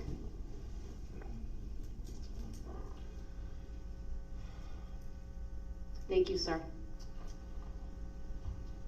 So now I'll re-ask that question. Ms. Runkle, do you see Darrell, the person you're talking about in the video, either in the courtroom or on a monitor in the courtroom? Yes. Can you tell us where? In orange. On the monitor in front of you? Yeah. I'd ask the record to reflect that the witness has identified the defendant.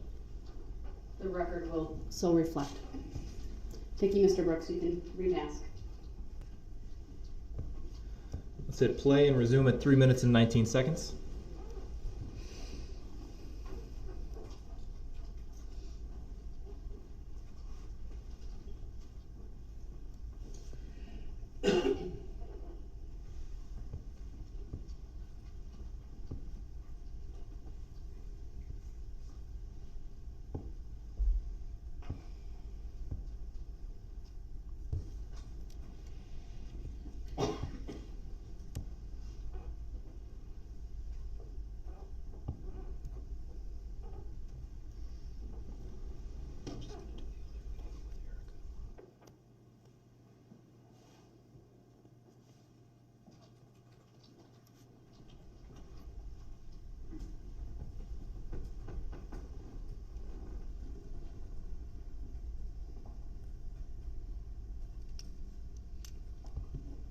All right, we've reached the end.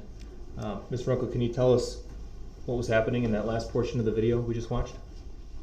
Well, before Erica, me, and Nick showed up in the camera, that's when I ran after Erica from getting ran over, and then she tried to jump in the car with him, and then I ended up chesting up to him, and then we ended up going at it. So yeah. How would you describe the level of your volume during that interaction? Like, what do you mean? Were you yelling? I'd say yeah. Was Mr. Brooks yelling? Yeah. Was anybody else in that video, either Nick or Erica, were they yelling? Erica was telling me to stop. Okay. And what happened after the physical confrontation with Mr. Brooks? Nick pulled me away. And then what happened? And then Brooks walked off Did you see where he went? into his car. The red SUV in the video we Yeah. just watched? Was there anybody else in the SUV at that point that you saw? No. And what happened next? After that, it was like he headed out. Okay. Did Mr. Brooks say anything to you or Erica or Nick as he was leaving? He told Erica he was. Oh. The basis for your objection, you said objection, right? Is hearsay and irrelevant? Is it being offered for the truth of the matter asserted? From the Well, it's state? a statement by a party opponent, so it's not hearsay. Oh, it's his statement, sorry. I think I misheard what she said. All right, the objection is overruled. If it's, she may testify as to words that you spoke on this occasion. So go ahead. He told Erica that he was gonna find her and he's gonna kill her.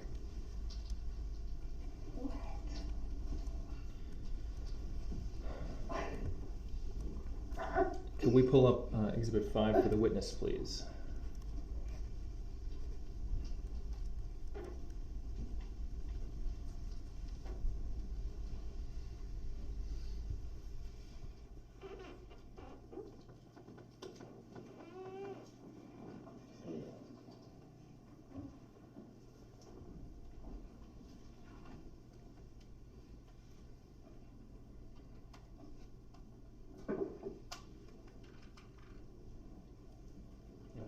While we're waiting on that, did you at any point come into contact with police or a police officer after Mr. Brooks left the scene that we just watched? I forgot what that guy was at, the little stoppers, like where it stopped everybody. But we came into contact with him, and then he called the police officer, and then we had contact with the police officer. Okay. At any point while Mr. Brooks was still present for the scuffle, did you or anybody else in your group call the police? No.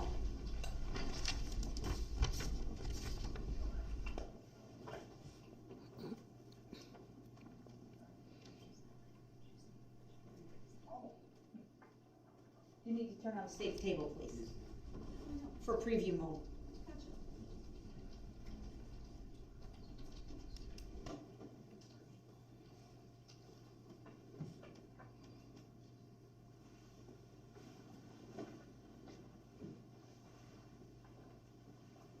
I will confirm it's in front of mine and the witnesses monitor, or on our monitor. All right, Ms. Runkle, I'm showing you on your monitor a photograph that's been marked as State Exhibit number 5. Do you recognize that photograph? Yes. Who's in that photograph? Erica? Erica Patterson? Is that an accurate representation of how Erica looked the night of November 21st, so after the Waukesha Christmas Parade? Yes. I'd move Exhibit 5 into evidence and ask to publish. Any objection? Yup, on the grounds of that is hearsay. The objection's noted, it's overruled. Exhibit 5 is received, permission to publish is granted.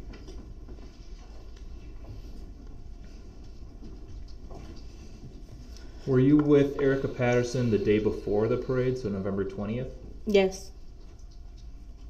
Did she have a swollen left eye on November 20th? No. I want to go back to the issue of police and whether or not you had contact with them. Can you describe in a little bit more detail what exactly happened with law enforcement after the defendant left the scene that we just watched? I'm not sure where we walked, but like I think we walked straight down to the parade. I'm not sure, but we stopped at these like stoppers where there was this I don't know what he's called. It's not a cop, but he was like a guard, and he ended up we ended up telling him that what happened, that Erica almost got ran over.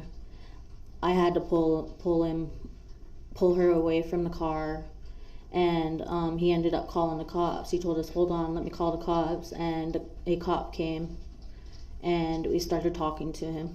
Okay, but you don't, or do you remember the name of the officer that you spoke with? I do not. Okay.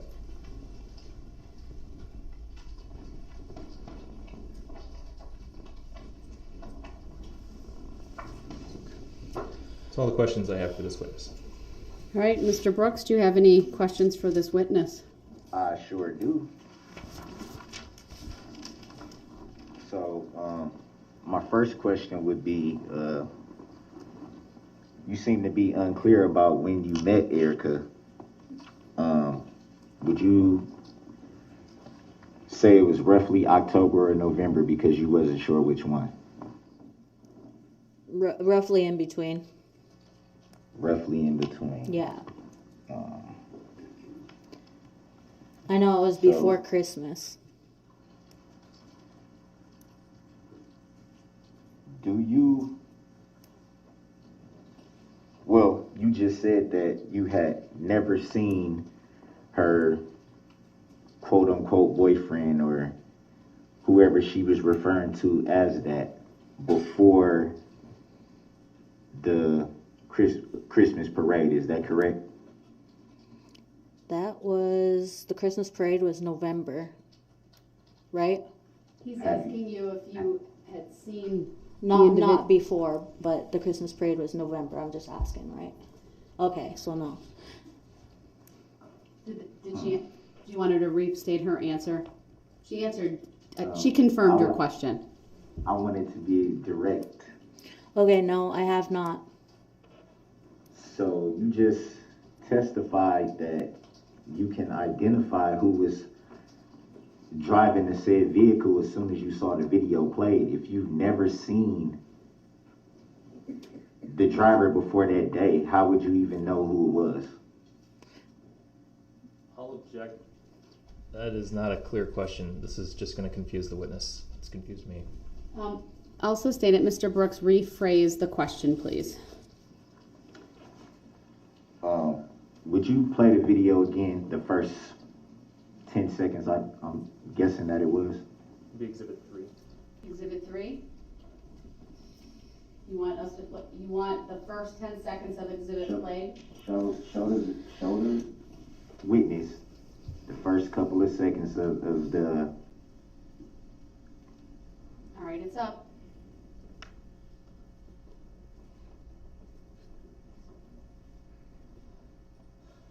Now you just said, you just testified. Hold on, it's playing. You want it to stop now? Stop. Okay, You Play the just first 13 seconds for the witness. thank you. You just testified that as soon as you saw the vehicle come into the camera view, you said, "Oh, there's his car." How would you know whose car it was if you've never seen this person before that day? Do you understand the question? Yeah. Go ahead and answer. Because I was told that she was going to meet up with Darrell Brooks.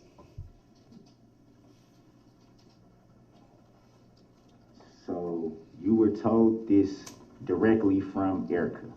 Yes.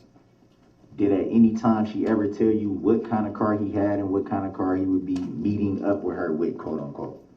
No. So how can you identify that it was the said person's car if you had no knowledge of what vehicle this said person would be driving, or who the person even was, or what the person even looked like? How would you know? Because I was told it was Darrell Brooks. And so you were told that it was this name, but you were able to identify the vehicle and the person on the first day that you ever saw them. Objection. Is that- asked and answered. Let him finish his question. Again, as soon as the car came into camera view, you immediately said on the record just a few minutes ago, "Oh, there's his car." Who is Who were you referring to? Darrell Brooks. And you would be able to know that that was quote unquote Darrell Brooks just by seeing the car come into the view of the camera? Now I'll object based on an asked and answered question. Sustained. Mr. Brooks, are you trying to ask her whether at the moment in time she first saw the SUV, did she know who was driving? That would be a relevant question. Did you know who was driving the SUV that you saw when you saw it? Not in court, but when you first saw it on that date. Yes, because I don't see why Erica would be talking to anybody else and getting yelled at by somebody else. But did you know at that moment who was driving the car? Yes. And how would you know that? You just said that you had no knowledge of the vehicle that whoever Erica was meeting up with would be driving. So how would you know that? Objection, asked and answered, and argumentative. Yeah. Her answer previously, Mr. Brooks, was she's basing that on what someone told her, not based on what she saw at that point. That's at least how I took it. So Erica told you the vehicle and how the vehicle would look? Do you understand the question? Say that again. Mr. Brooks? Erica, I'm restate sorry, the Your Honor. question. No, that's okay. Restate the question, sir. So let's back up a little bit. Erica told you that she was meeting up with this Darrell Brooks, correct? That's what you said, right? Correct. And did she at any time tell you what vehicle this person would be driving and how the vehicle looked? She did not. So the first time you saw the vehicle, did you know who was driving the vehicle? Yes, when she told me. When she told me. What he's asking you, though, is did you know based on personal observation, Oh, not no, based not on what personal someone observation. told Oh, wait. So personal observation? Oh, no, never mind. Okay, yeah. you? So let's just make sure the record's clear what your answer is. It's based on what I was told when I met up with her. So it was told. That's been established. It's been established what was told. So next question. No, I was going to a different question. I didn't get to it. All right, well then ask it, please. I'm trying to. So you were told after the vehicle drove away and you and Erica were alone? Is that when you were told? Yes. So it would be fair to say that before you were told this, after the vehicle drove away, you did not know who was driving the vehicle, correct? Would that be fair to say? Oh, I had a suspicion it was Darrell. You had a suspicion or did you know? Had a suspicion until I So asked you her. didn't know. Objection, argumentative. Yeah, so we've kind of been a little bit circular here. So the objection is sustained. I think we need to be clear, Mr. Brooks, when you ask your questions about what point in time. It's one thing to talk about when she first sees the vehicle because there's been no contact between her and the vehicle, but it's a different point in time when it's later. So you need to make clear at what point in time you're referring to so that your question is clear. Got you. You identified the alleged defendant in court. Would that be fair to say? Yes. And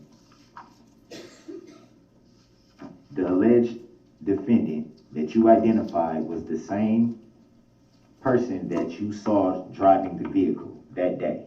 Yes.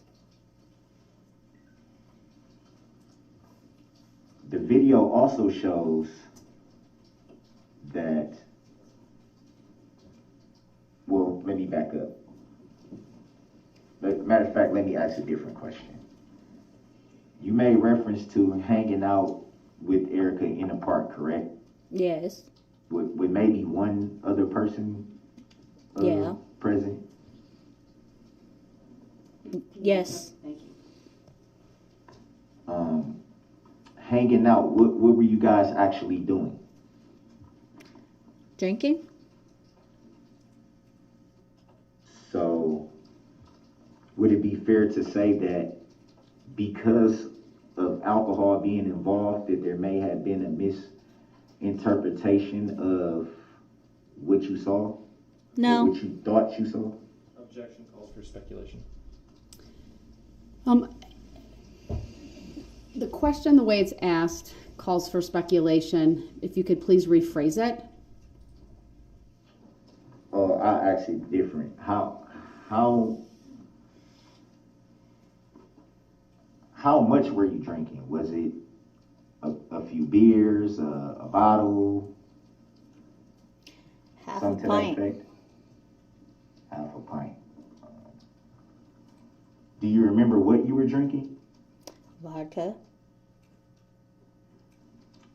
Do you remember if Erica was drinking? She was. And you said that you separated at one point to go hang with another person. I can't remember the name, but would that be fair to say that you separated from Erica to go hang out with another person? I did say that. Was that person also drinking that day? No. Did that person overhear any conversation between you and Erica?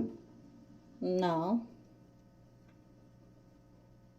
Would that be the same person that was saw in the video?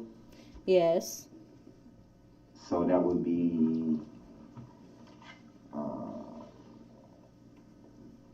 Nick. Is that fair to say? Yes. And is it true that you did give a statement about what you saw and heard that day? Would Yes. that be fair to say? Would it be fair to say that in this statement that you gave, you never mentioned the person that you saw driving make any threats? Would that be fair to say?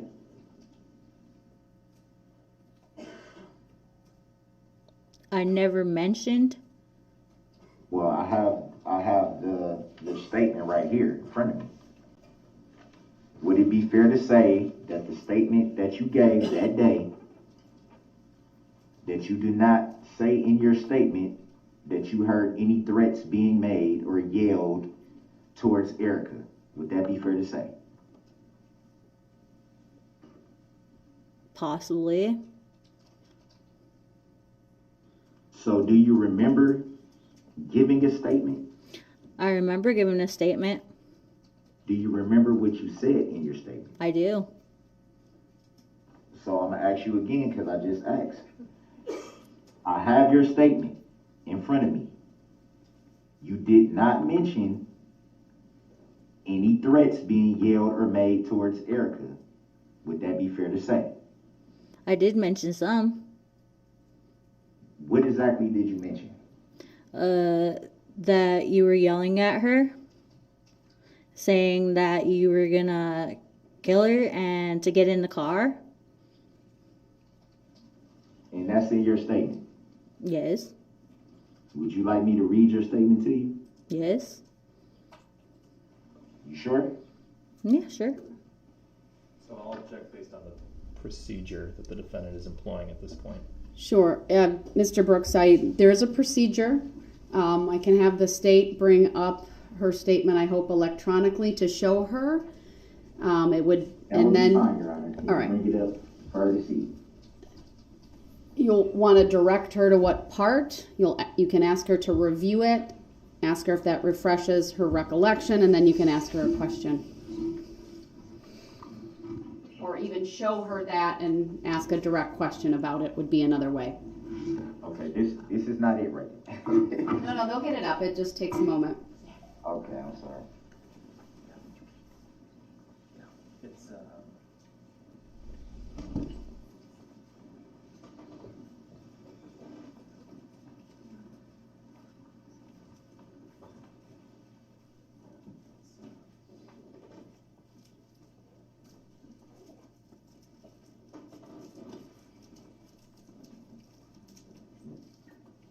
So are we sure we can't get the front, because we tested that twice yesterday and this morning, and it should have worked. Are we sure we can't get the front table?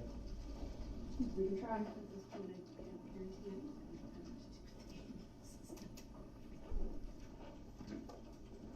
I have it selected right now and I see a black box, so no. They have to connect it though. You can stand if you want for a minute. Do you need a water or anything? No. Jared, want to stand for a second? Go ahead too.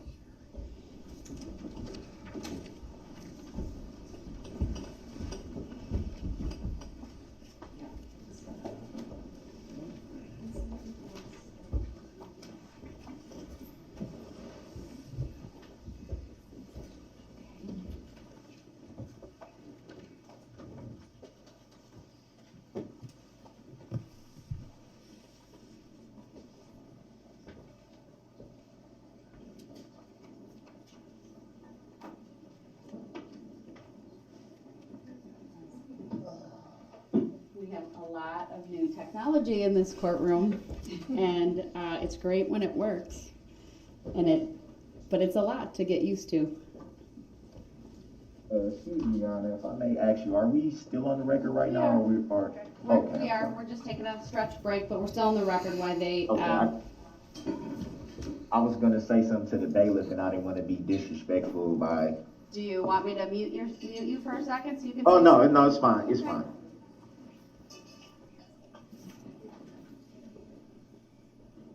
When will I be allowed to come back into the court so I can see everything? You have earned your right to come back, sir. I mean, I can bring you back if you want to finish your questioning here. I do. All right, we'll take a short break for you to do that. All right, I'll have to excuse the jury for a moment. We'll be in recess as far as the cameras are concerned for that.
Then before we bring out the jury, if we need to talk procedure, or Attorney Witchow, if there was something you wanted to address. Thank you.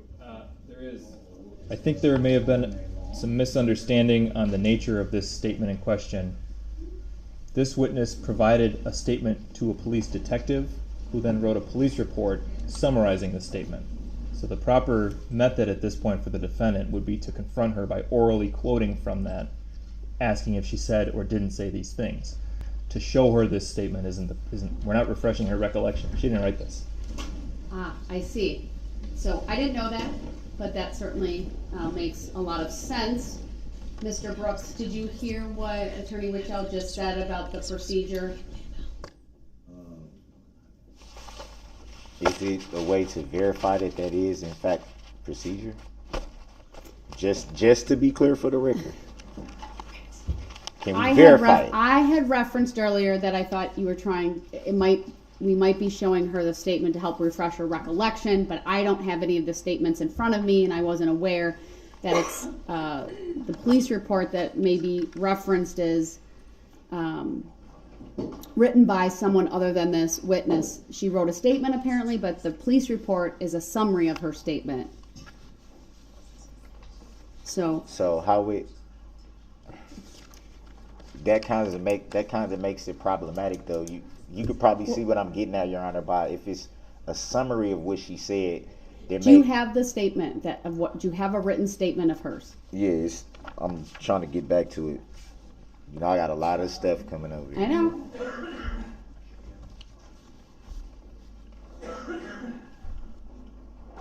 Once he finds the statement, I suggest that Mr. Brooks read directly from the statement the portions that he's asking the witness about and ask her if she did or didn't say those things he's reading.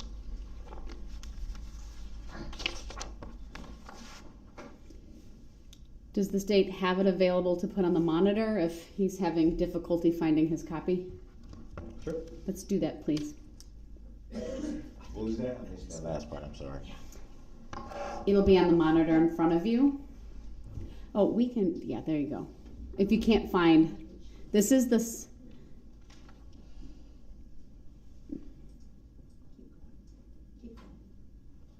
Oh, there's a little. Up. Bottom of page 2. Oh, there, right there, in summary. Why don't you read that to yourself and see if that helps you formulate a question.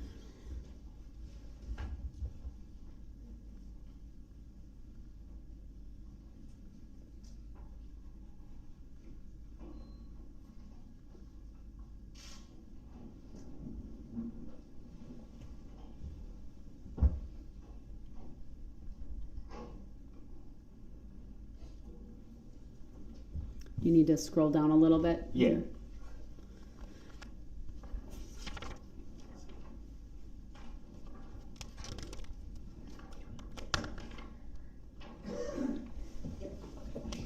Alright. That's all I need. Okay. Do you want any part of this shown to the witness? Yeah. I want to go to that top part that I read first. Oh, actually, I think we were talking about he doesn't need to refresh. I don't think it's been established he would need to refresh her recollection yet. She's testified from her memory. So you can use what's in this statement, sir, to formulate questions on cross-examination. And you can use leading questions. So at this point, I don't need to show it to her. But you can ask questions. We'll bring the jury back out and you can continue. Would this be left up for me to see, though? Wow. We can leave it up. We can leave it up. Okay. Is the part that's up sufficient? Or do you need to scroll up? Does the state need to scroll up a little bit for you? I would only need this part that's on my screen now. Okay. And then you whoever's strolling, stroll down a little bit past that to the second part. Up. How about that? You should be able to see both parts now. Starts with in summary near the top. Yeah. And then that's page 2 of 5, and then down below, presumably it says 3 of 5, but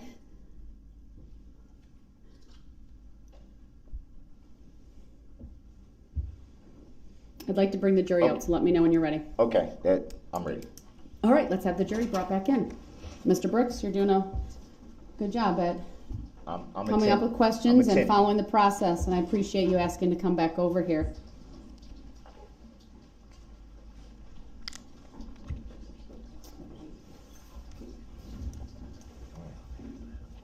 Hot.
All right, thank you, everyone. Please be seated. All right. Mr. Brooks, when you're ready, please continue with your cross-exam. Okay.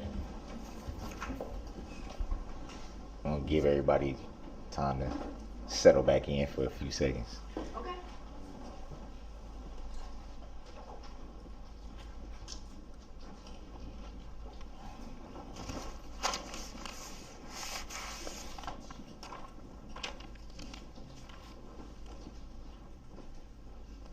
So, Miss, is it Runkle? It is. You stated earlier that when you were hanging out with Erica at the park that you were drinking, right? I did. And you also stated that you guys separated and you went to go hang out with someone else. With Nick, yes. With Nick. You did state that Nick wasn't drinking, right? Yes.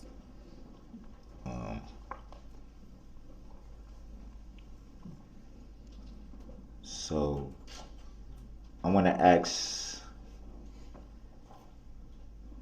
earlier when I asked, I think you were asked by Attorney Whitchild if you heard any yelling or anything being yelled at Erica, or I'll forget how you phrased the question, but did you hear any yelling or anything directed towards you guys?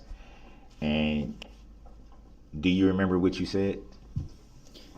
I heard that you were yelling at Erica, telling her to get in the car, and that you were gonna kill her. That was you were gonna kill her was after the fact that you headed out, but that's probably not what you're asking. The fact of you were yelling at her, telling her to get in the car, was the time when you were around. Brooks was around. Brooks or you? You said you, and then you said Brooks. Brooks. But you did state that you had never seen Brooks before November 21st of 2021. Would that be Right. fair to say? Right. And you also did say that you had only heard of him through Erica, correct? Right. At any time, did you ever observe any phone conversations or interactions between Erica and Brooks? Am I allowed to answer that? He's just asking you whether you have, not the content of any of those. I have.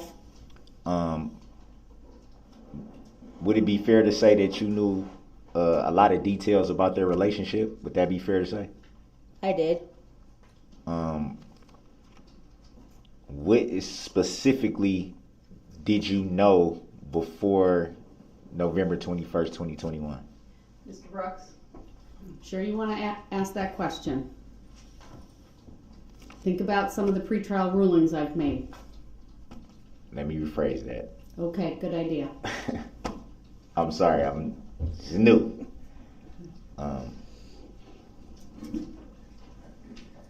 So, in your statement that I'm looking at right here on the screen, it says, it is Runkle, right? Yes. I don't want to mispronounce your name. It says, Runkle further stated that she heard Brooks telling Erica he was going to smash her face in and that he was going to kill her. Yes. I didn't I'm sorry. Is that what you heard? Yes. So you didn't hear what you just testified to hearing? No. Or did you hear what I just read to you? I heard that after you were leaving. After? Not that, what you just read. I heard that after you were leaving. You do know that this is your statement that I'm reading from, right? I do. We've established that, and this is argumentative. Sustained. Rephrase. I'm trying to figure out which one did you hear. Objection. Vague. Did you hear the I'm going to smash your face in, or did you hear what you previously said? Well, I heard when you were sitting there arguing with her, I heard that. Who is the you you're referring to? Oh, I'm sorry. Brooks said that when he was arguing with Erica.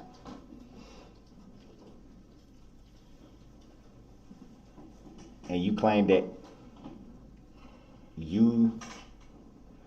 it says right here, but through knowing Patterson, she did know that Brooks was Erica Patterson's boyfriend. Did she ever tell you that Brooks was her boyfriend? She said she said Brooks was her ex.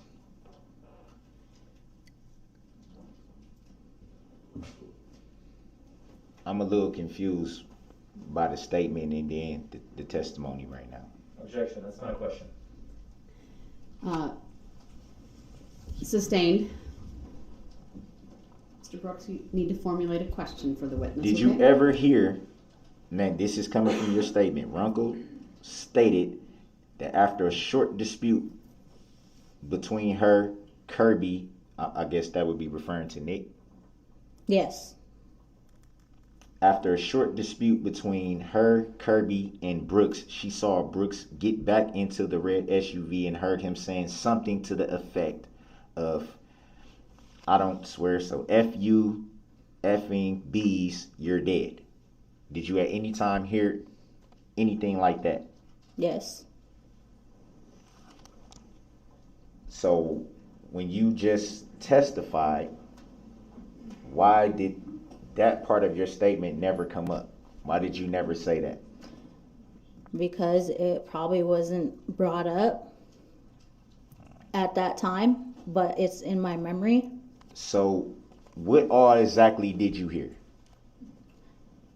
I heard what you were saying. We heard you say at this time? Like, the question's not clear to me. Like, what time frame? And who are we talking about? When, because in the video it's clear that. Hold on, go back to your question. I didn't mean for you to not ask it. I just want to make sure I understand specifically who you're asking this witness about statements that were made. I'm asking about who she said was the individual driving the vehicle. Well, that's different than what you just asked. So if you want to change and because go to that, that's fine. You just clarified it a little bit. So what exactly did you hear coming from the individual who was driving the vehicle? I'm sorry, can we just clarify at what point we're talking about? Exactly. At the point that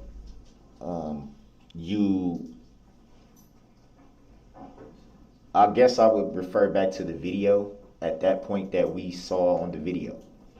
So what point of the video? There's lots of points. It was many minutes long. Roughly, I'm not sure, I think it was Can you describe what part of the video you want? the part of the video when that she testified to, where she said she had the green gloves, and So she was in the beginning of the video? no, it was like towards the middle. She was standing in the street, and she said she had the green gloves because I think somebody asked her which one was she, Right. and she I said remember the that. one with the green gloves. I remember that. At that point, did you observe anything being said out of said vehicle? Did you hear anything being yelled or screamed or anything like that at that point? Well, before I showed up, I heard yelling. You heard yelling before you showed up. Yeah, because like before I showed up into the video. So how far were you down the street that you were able to hear what was being said? Objection. Not. That calls for a fact, not an evidence. She didn't say what she heard. She didn't say she could understand what was said. I don't know. She can answer the question. I'm going to overrule it. I understand what the state is saying, but I think he's trying to establish where she was at that point in time. So go ahead and answer. No, okay. I was right where you pulled up the second time. Are you sure you know what I was asking? It was not entirely clear to maybe all of us, but I was trying to give you some leeway. So I knew you understood where I was going with that. Were you at a, let me say it like this, were you at a distance before you came into that video? Like approximately how far away were you from the vehicle and from Erica before you heard anything being yelled or screamed, as you said? I was at a distance. So would it be fair to say that it would be hard to hear the conversation that was being had? Not really. Brooks was yelling pretty loud. So you were able to hear the gist of the conversation from the distance that you were at? Yes. Even with a parade going on and a street full of people, you were able to hear from a distance, which you just said you were at a distance, you were able to hear the gist of the conversation. The parade was nowhere close. answer the question. Were you able to hear? Oh, yes, sorry. You were able to hear, even testifying that you were drinking vodka. Yes. What else did you hear? At what point and by whom? At the same point, what did you hear from Erica at that point? I don't remember. But you remember hearing something from the driver of the vehicle who was inside of the car. Yep. But you don't remember what you heard from Erica, who was outside of the car and would be more easier to hear. Okay. Thank you for being specific at that. I You're remember welcome. Erica sitting there telling me that she wanted to go. So she was telling you that from you being at a distance. No, she was right next to me.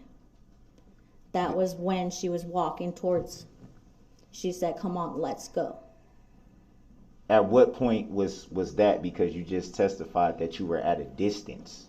Objection, argumentative. I'm also going to object to the manner in which this defendant is asking this witness these questions. He's intentionally misleading her. He's trying to confuse her.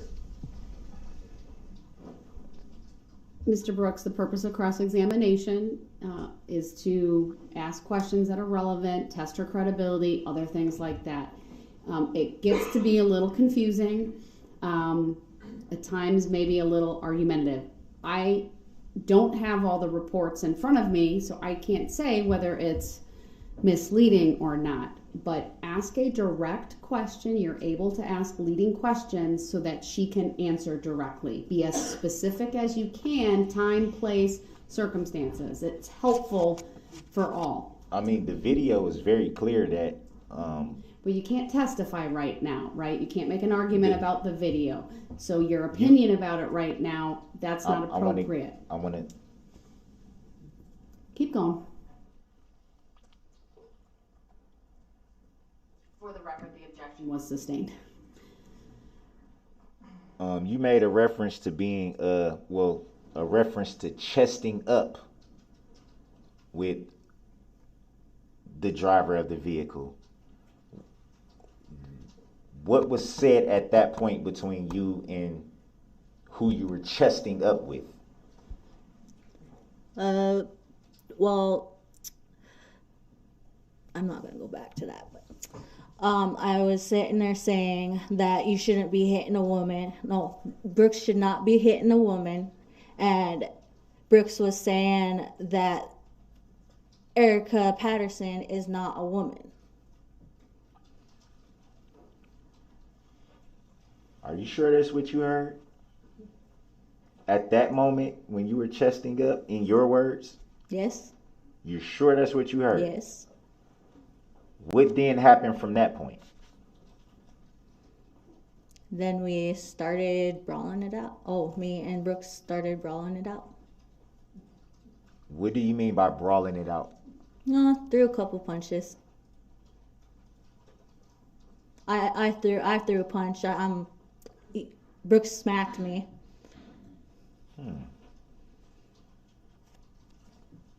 So did you put that in the report that you made, or the summary of the report that you gave to, I think it was Attorney Whitchaw said, a detective? Objection, there's no evidence. This witness prepared a report or a summary. Sustained.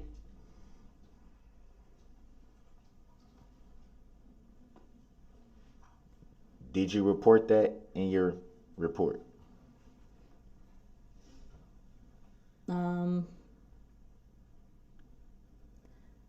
It's something that's in my memory, but I hope I did.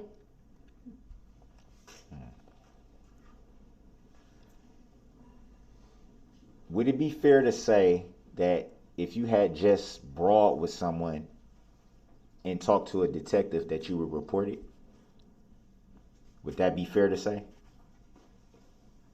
Can you say that again? Would it be fair to say that if you had just had a brawl with someone and you talked to police directly after the brawl that you would report it? Would that be fair to say?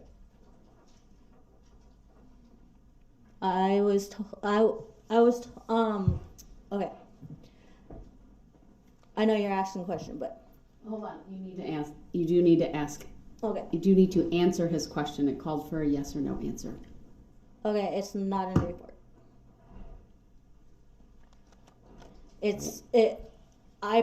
I specifically said. Well, that's not a question, though. Okay, sorry. so that's okay. Ask your next question. Would it be fair to say by the video footage that there was no brawl or punches thrown by either party? Would that be fair to say? There was. Can we show the witness the video again? Are you asking her whether the video shows a brawl? Would it be fair to say that the video shows a brawl in which you just said that punches were thrown? That'd be fair to say. Okay, so what's a brawl to you? You can't. Oh, I'm sorry. I know. Okay, I think well. hold on, Mr. Brooks, are you trying to ask whether are you going to confirm with her that she saw the video, and then on that video, you cannot see a brawl between her and Mr. Brooks? Is that what you're trying to get at? A version of that, yes, but I was. You got to ask the questions though to get to that. Can the video be shown to her again? Ask your questions, sir.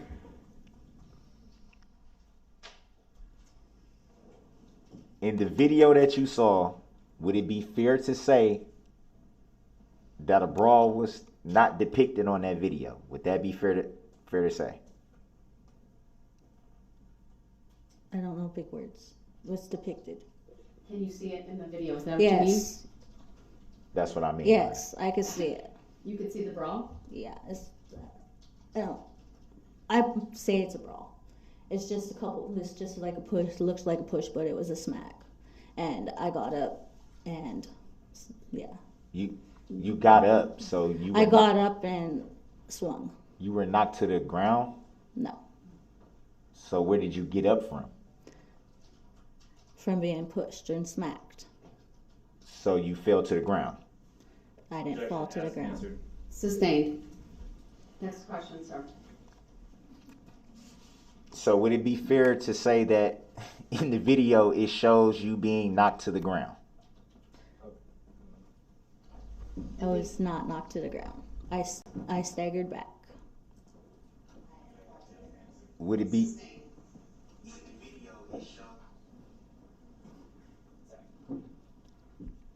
I got kind of thrown off for a second. You and me both. People need to make sure their phones and other electronics are not inaudible. Would it be fair to say that the video does not show you being knocked to the ground at any point? Would that be a fair assessment?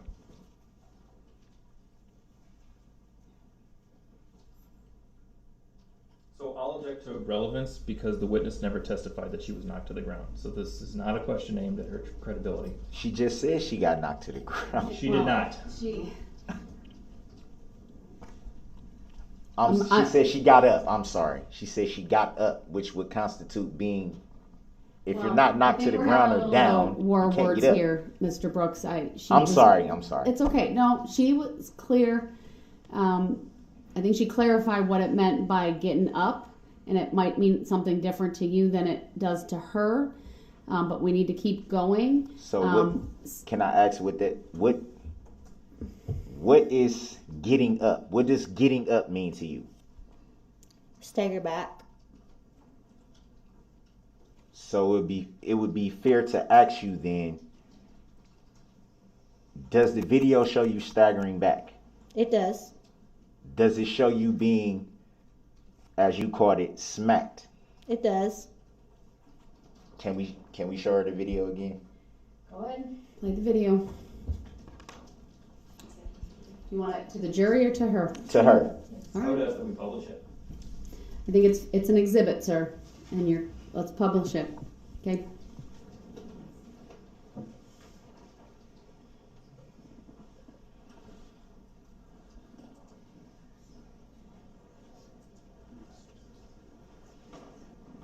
Your Honor, would it be too much to ask if we went straight to that part of the video? I don't know what part it is. I don't have the timestamp. I'm guessing this might be it right here. It's coming up. Let's just watch, and then we'll ask questions. You'll ask questions when we're done watching. So we're playing from 3 minutes and 9 seconds on Exhibit 3.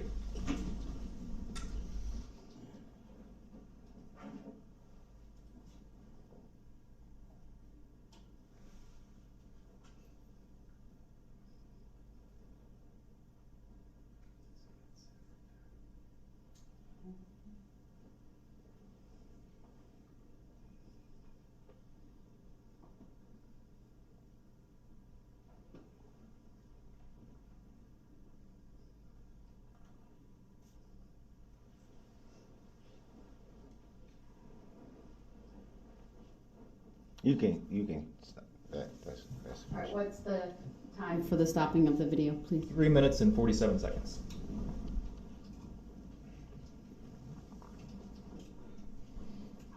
All right. Your question for her then, based on that? My question would be, you just viewed the video again. That'd be fair to say. I did. At any time in that video, were you in fact smacked and staggered back? Can I tell the exact time? If you know, yes, go ahead. At 3:23. Can we see 3:23?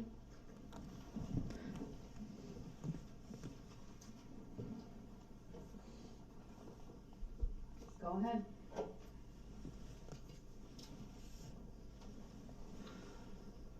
We'll start it a little bit before, so make sure to capture it. You should be able to see the time. 24. Okay. So we went from about 319 to 327. Thank you. Your question regarding the video, sir? My question again would be the same question. You just saw it again. In the portion of the video you just saw, would it be fair to say, on your part, your interpretation, that you were in fact smacked and staggered back? Yes. Next question. Were you, are you sure you weren't over exaggerating that? No. It looked like a push. Objection argumentative. Sustained. Would you say again what happened directly after that? Directly after the smack, Directly after what you say is a smack? staggered back. No, directly after that whole incident. I call it get up, but I came back and swung. Would it be fair to say that the video doesn't show any of that you just said? Would that be fair?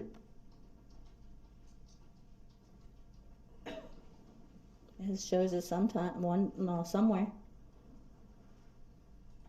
So would it be fair that you're saying your interpretation of what you just saw would constitute a brawl, as you say, or brawling it out, as you say? Hold on, Mr. Brooks. I've given you a lot of leeway on this topic. What's the relevance of all of this at this point? I think you made your point about what happened and what didn't, and what's in the video and what's not, and the jury can ultimately decide that. You can argue it later on to the jury. I'm sorry, I thought the state Where are we going? was supposed to object to that. If they saw an objection, I'm a little confused about that. I need the questioning to kind of circle back to what's relevant for the trial. Well, I thought it was relevant because of what the video is actually depicting. And that video is going to speak for itself. It's been an exhibit. Yes, it does. And so you've asked a lot of questions about it. So let's move on. Under 906.11, that's my authority. I'm telling you to move forward. Next line of questioning. Did you hear anything after the, as you say, brawling out? Did you hear anything coming from the vehicle? Was anything said to you directly coming from the vehicle at that point?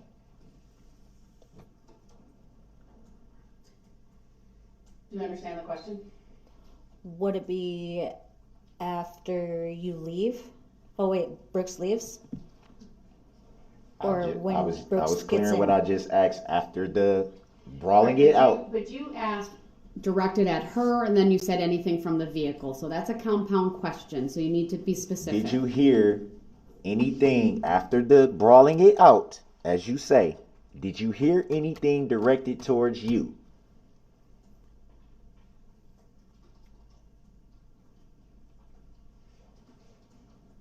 Directed towards me? No.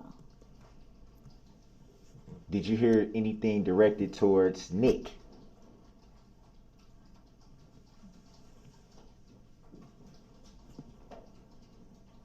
I remember something being said. Do you recall what was said? I do not. Did you hear anything directed towards Erica? Yes. What did you hear directed towards Erica?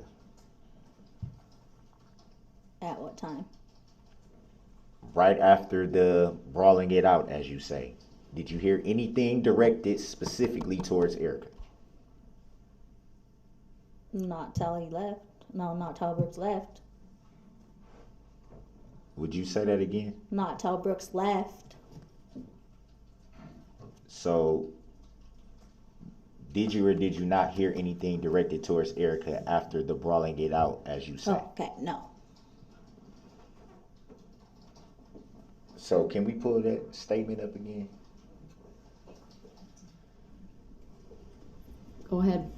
The state would do that once again. Just to the preview.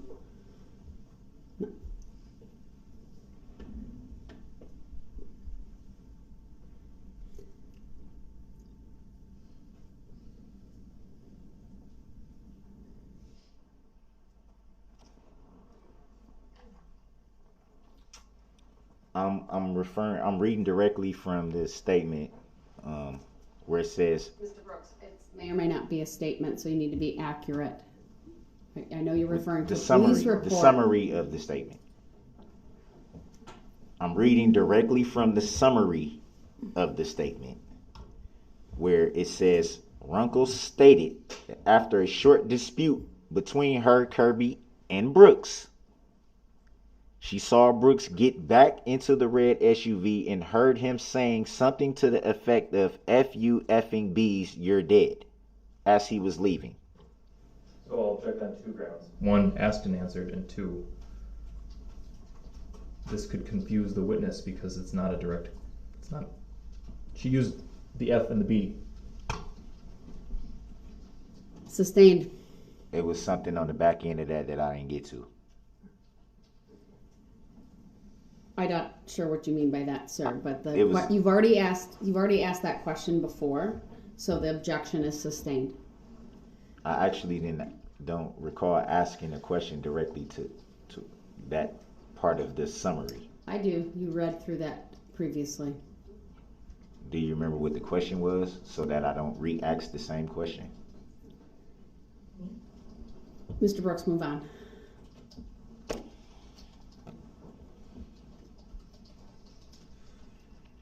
Did you ever hear something to the effect of F you effing bees, you're dead? I did. At what point did you hear that? While Brooks was leaving. So that would it be fair to say that you heard that after the brawling Yes. it out? You shook your head. Can you say Yes. it? Thank you. That's a little confusing. So Mr. Brooks, that's not a question. You're attempting to I'm testify. about to ask a question. You If I can't can do get that. to it, Ask your question. But you also can't mischaracterize the testimony or the evidence up to this point. what do you mean? In your questions, you can't mischaracterize prior testimony or evidence. You have to be accurate. So I'm trying to be, but it's what's your next question, sir? kind of hard.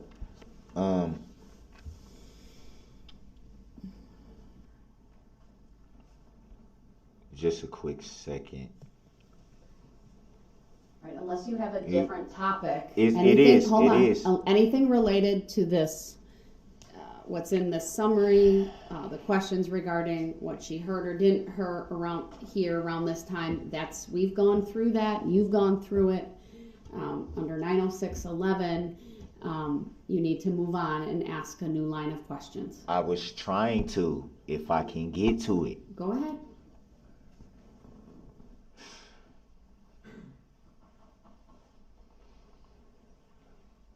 This part of the summary that I'm looking at now says Runkle stated that she did see pictures of Brooks following the Christmas parade incident via social media, and Runkle confirmed that was Brooks was I don't know, it looks kind of, I don't know if that's a mark on my screen that's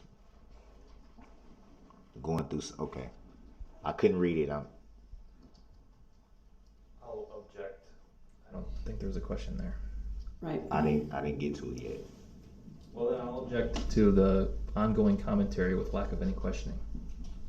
And I'll sustain that objection.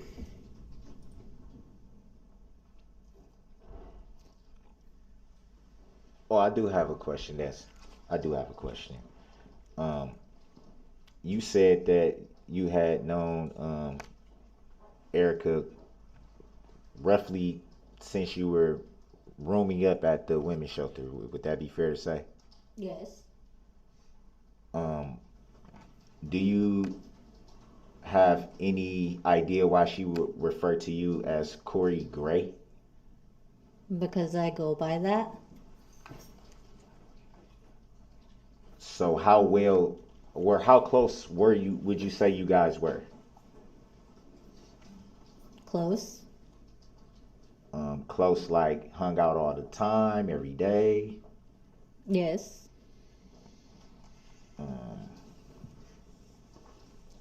Hung out every day. Sorry.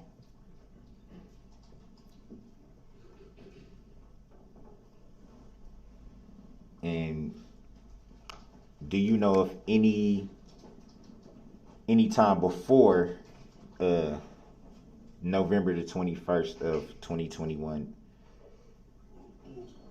Do you know of any time before that Erica mentioned to you anything about the relationship that she had with Brooks outside of what you learned that day?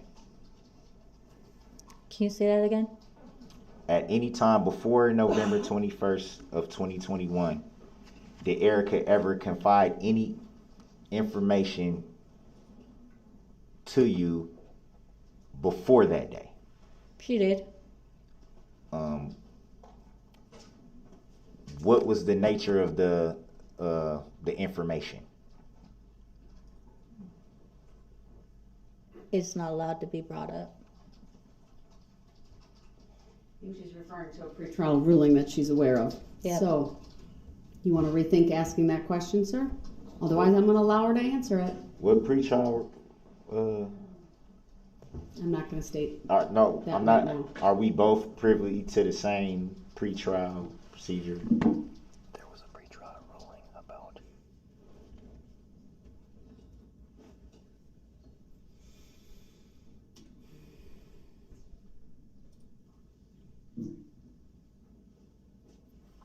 Do you want her to answer that question, or do you want to move on? I want to move on. All right, I'll strike that question from the record. The jury will disregard the question that was asked.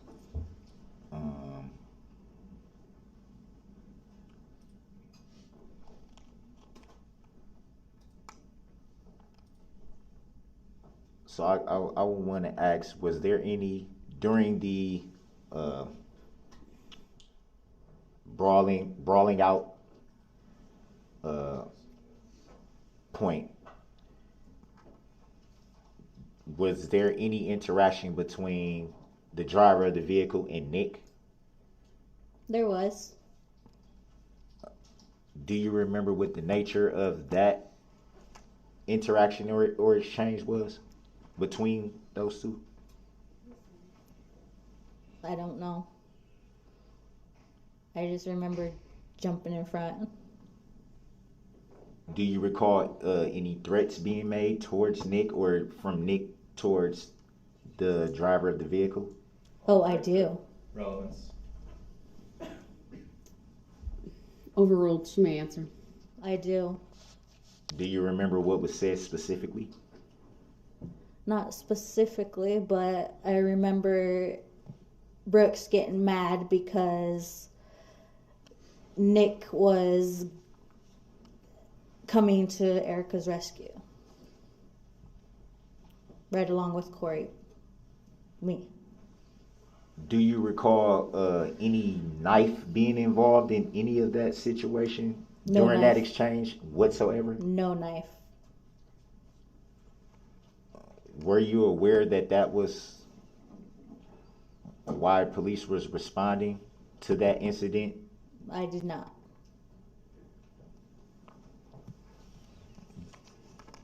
Did you at any time have a knife during that incident? I did not. Do you know if Nick had a knife during that incident? He did not. Do you know if Erica had a knife Do you know if Erica had a knife during that incident? She did not.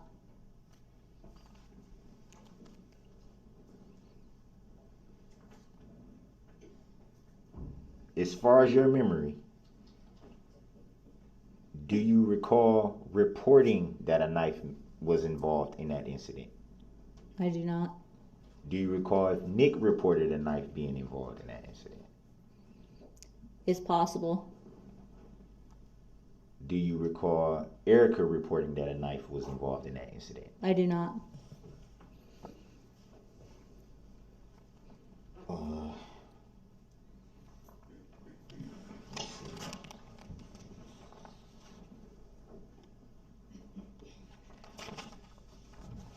You testified to drinking a half pint of vodka that day.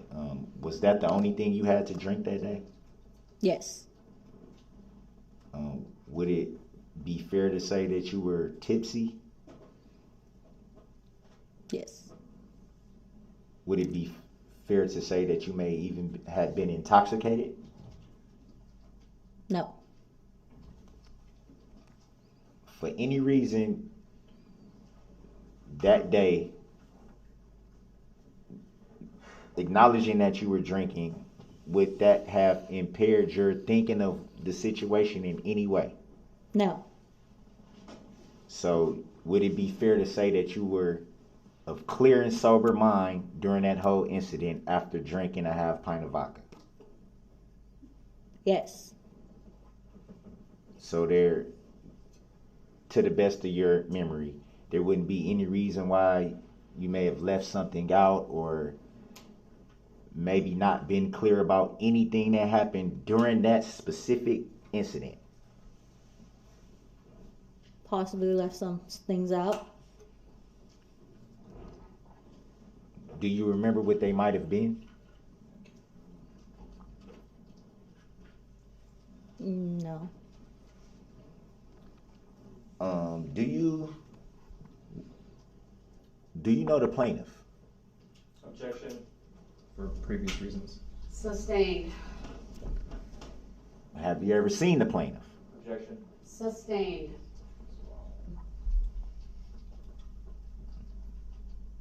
Have you ever had any interaction with the plaintiff? Objection. Sustained. No further questions, Your Honor. Thank you. Any redirect? Very, very briefly, Your Honor. Go ahead. Ms. Runkle, you met with Detective David Van Els to provide a statement on November 22nd of 2021. Do you remember that? Yes. That's accurate? Yes. Okay. Do you remember telling Detective Van Els, when he was asking you about this incident, that when you arrived you heard Darrell Brooks telling Erica Patterson that he was going to, quote, smash her face in and that he was going to kill her, end quote? Yes. Okay. Do you remember telling Detective Van Els that as you saw Brooks get back into the red SUV, you heard him say something to the effect of, quote, fuck you, fucking bitches, you're dead, end quote? I do. Okay. During your cross-examination, you repeatedly referred to a person as Brooks.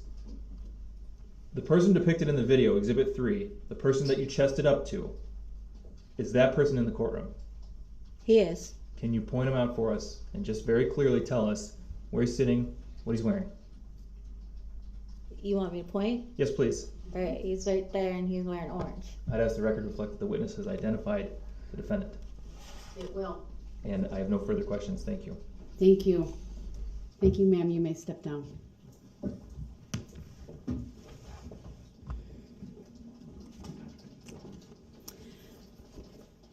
All right, ladies and gentlemen of the jury, this will be an excellent stopping point for us this evening. Thank you for your patience this evening. I do need to go through one instruction with you.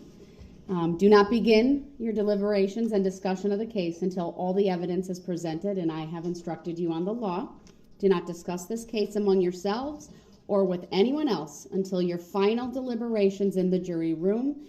This order is not limited to face-to-face conversations. It also extends to all forms of electronic communications. Do not use any electronic devices such as a mobile phone or computer, text or instant messaging or social networking sites to send or receive any information about this case or your experience as a juror. If you come in contact with the parties, lawyers, interpreters, or witnesses, do not speak with them. For their part, the parties, lawyers, interpreters, and witnesses will not contact or speak with the jurors. Do not listen to any conversation about this case. Do not research any information that you personally think might be helpful to you in understanding the issues presented. Do not investigate this case on your own or visit the scene. either in person or by any electronic means. Do not read any newspaper reports or listen to any news reports on radio, television, over the internet, or any other electronic application or tool about this trial. Do not consult dictionaries, computers, electronic applications, social media, the internet, or other reference materials for additional information. Do not seek information regarding the public records of any party or witness in this case. Any information you obtain outside the courtroom could be misleading, inaccurate, or incomplete. Relying on this information is unfair because the parties would not have the opportunity to refute, explain, or correct it. Do not communicate with anyone about this trial or your experience as a juror while you are serving on this jury. Do not use a computer, cell phone, or other electronic device, including personal wearable electronics, application, or tools with communication capabilities to share any information about this case. For example, do not communicate by telephone, blog post, email, text message, instant message, social media post, or in any other way on or off the computer. Do not permit anyone to communicate with you about this matter, either in person, electronically, or by any other means. If anyone does so despite your telling them not to, you should report that to me. I appreciate that it is tempting when you go home in the evening to discuss this case with another member of your household, but you may not do so. This case must be decided by you, the jurors, based on the evidence presented in the courtroom. People not serving on this jury have not heard the evidence, and it is improper for them to influence your deliberations and decision in this case. After the trial is completed, you are free to communicate with anyone in any manner. These rules are intended to assure that jurors remain impartial throughout the trial. If any juror has any reason to believe that another juror has violated these rules, you should report that to me. If jurors do not comply with these rules, it could result in a new trial involving additional time and significant expense to the parties and the taxpayers. You are to decide the case solely on the evidence offered and received at trial. With that, you are excused. I will provide information to Pete and Mike shortly as to what time we will start back up tomorrow. Thank you. All rise for the jurors.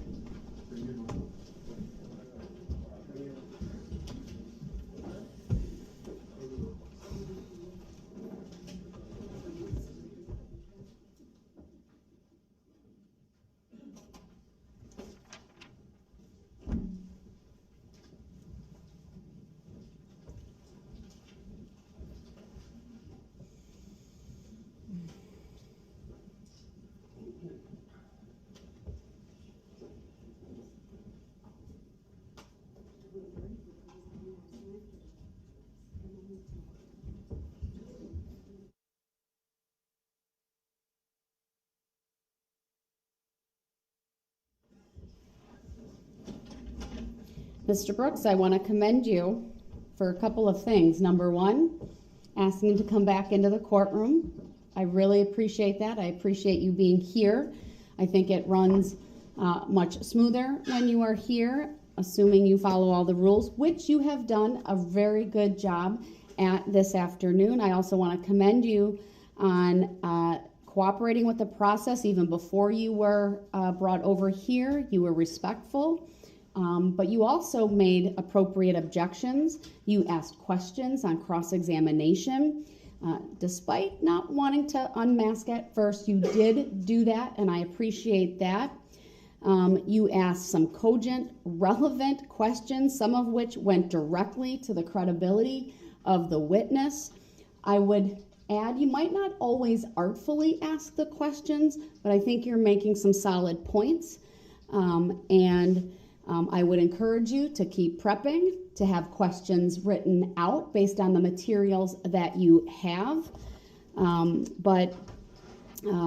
I really appreciate that you came back over and that you've been following the rules. I also want to encourage you, sir, to, if you choose, to wear your suit or other street clothes. It is your choice. I will let you make that choice. But I encourage you to consider that. I don't think there's anything we need to address other than perhaps timing.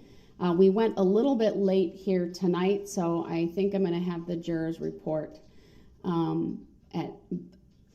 I tell them we're going to bring them into the courtroom at 9. That usually means a little bit earlier with their protocol. We'll still start at 8:30 to address any housekeeping items at that point in time. Is there anything the state wants to address right now, or any record you want to make? No, Your Honor, thank you. Mr. Brooks, anything you want to address right now, or any record you want to make? No, just thank you for giving me a chance to come back in, and I appreciate what you said. It works well when you're here, sir. I hope we Just continue say this. something very, very quick.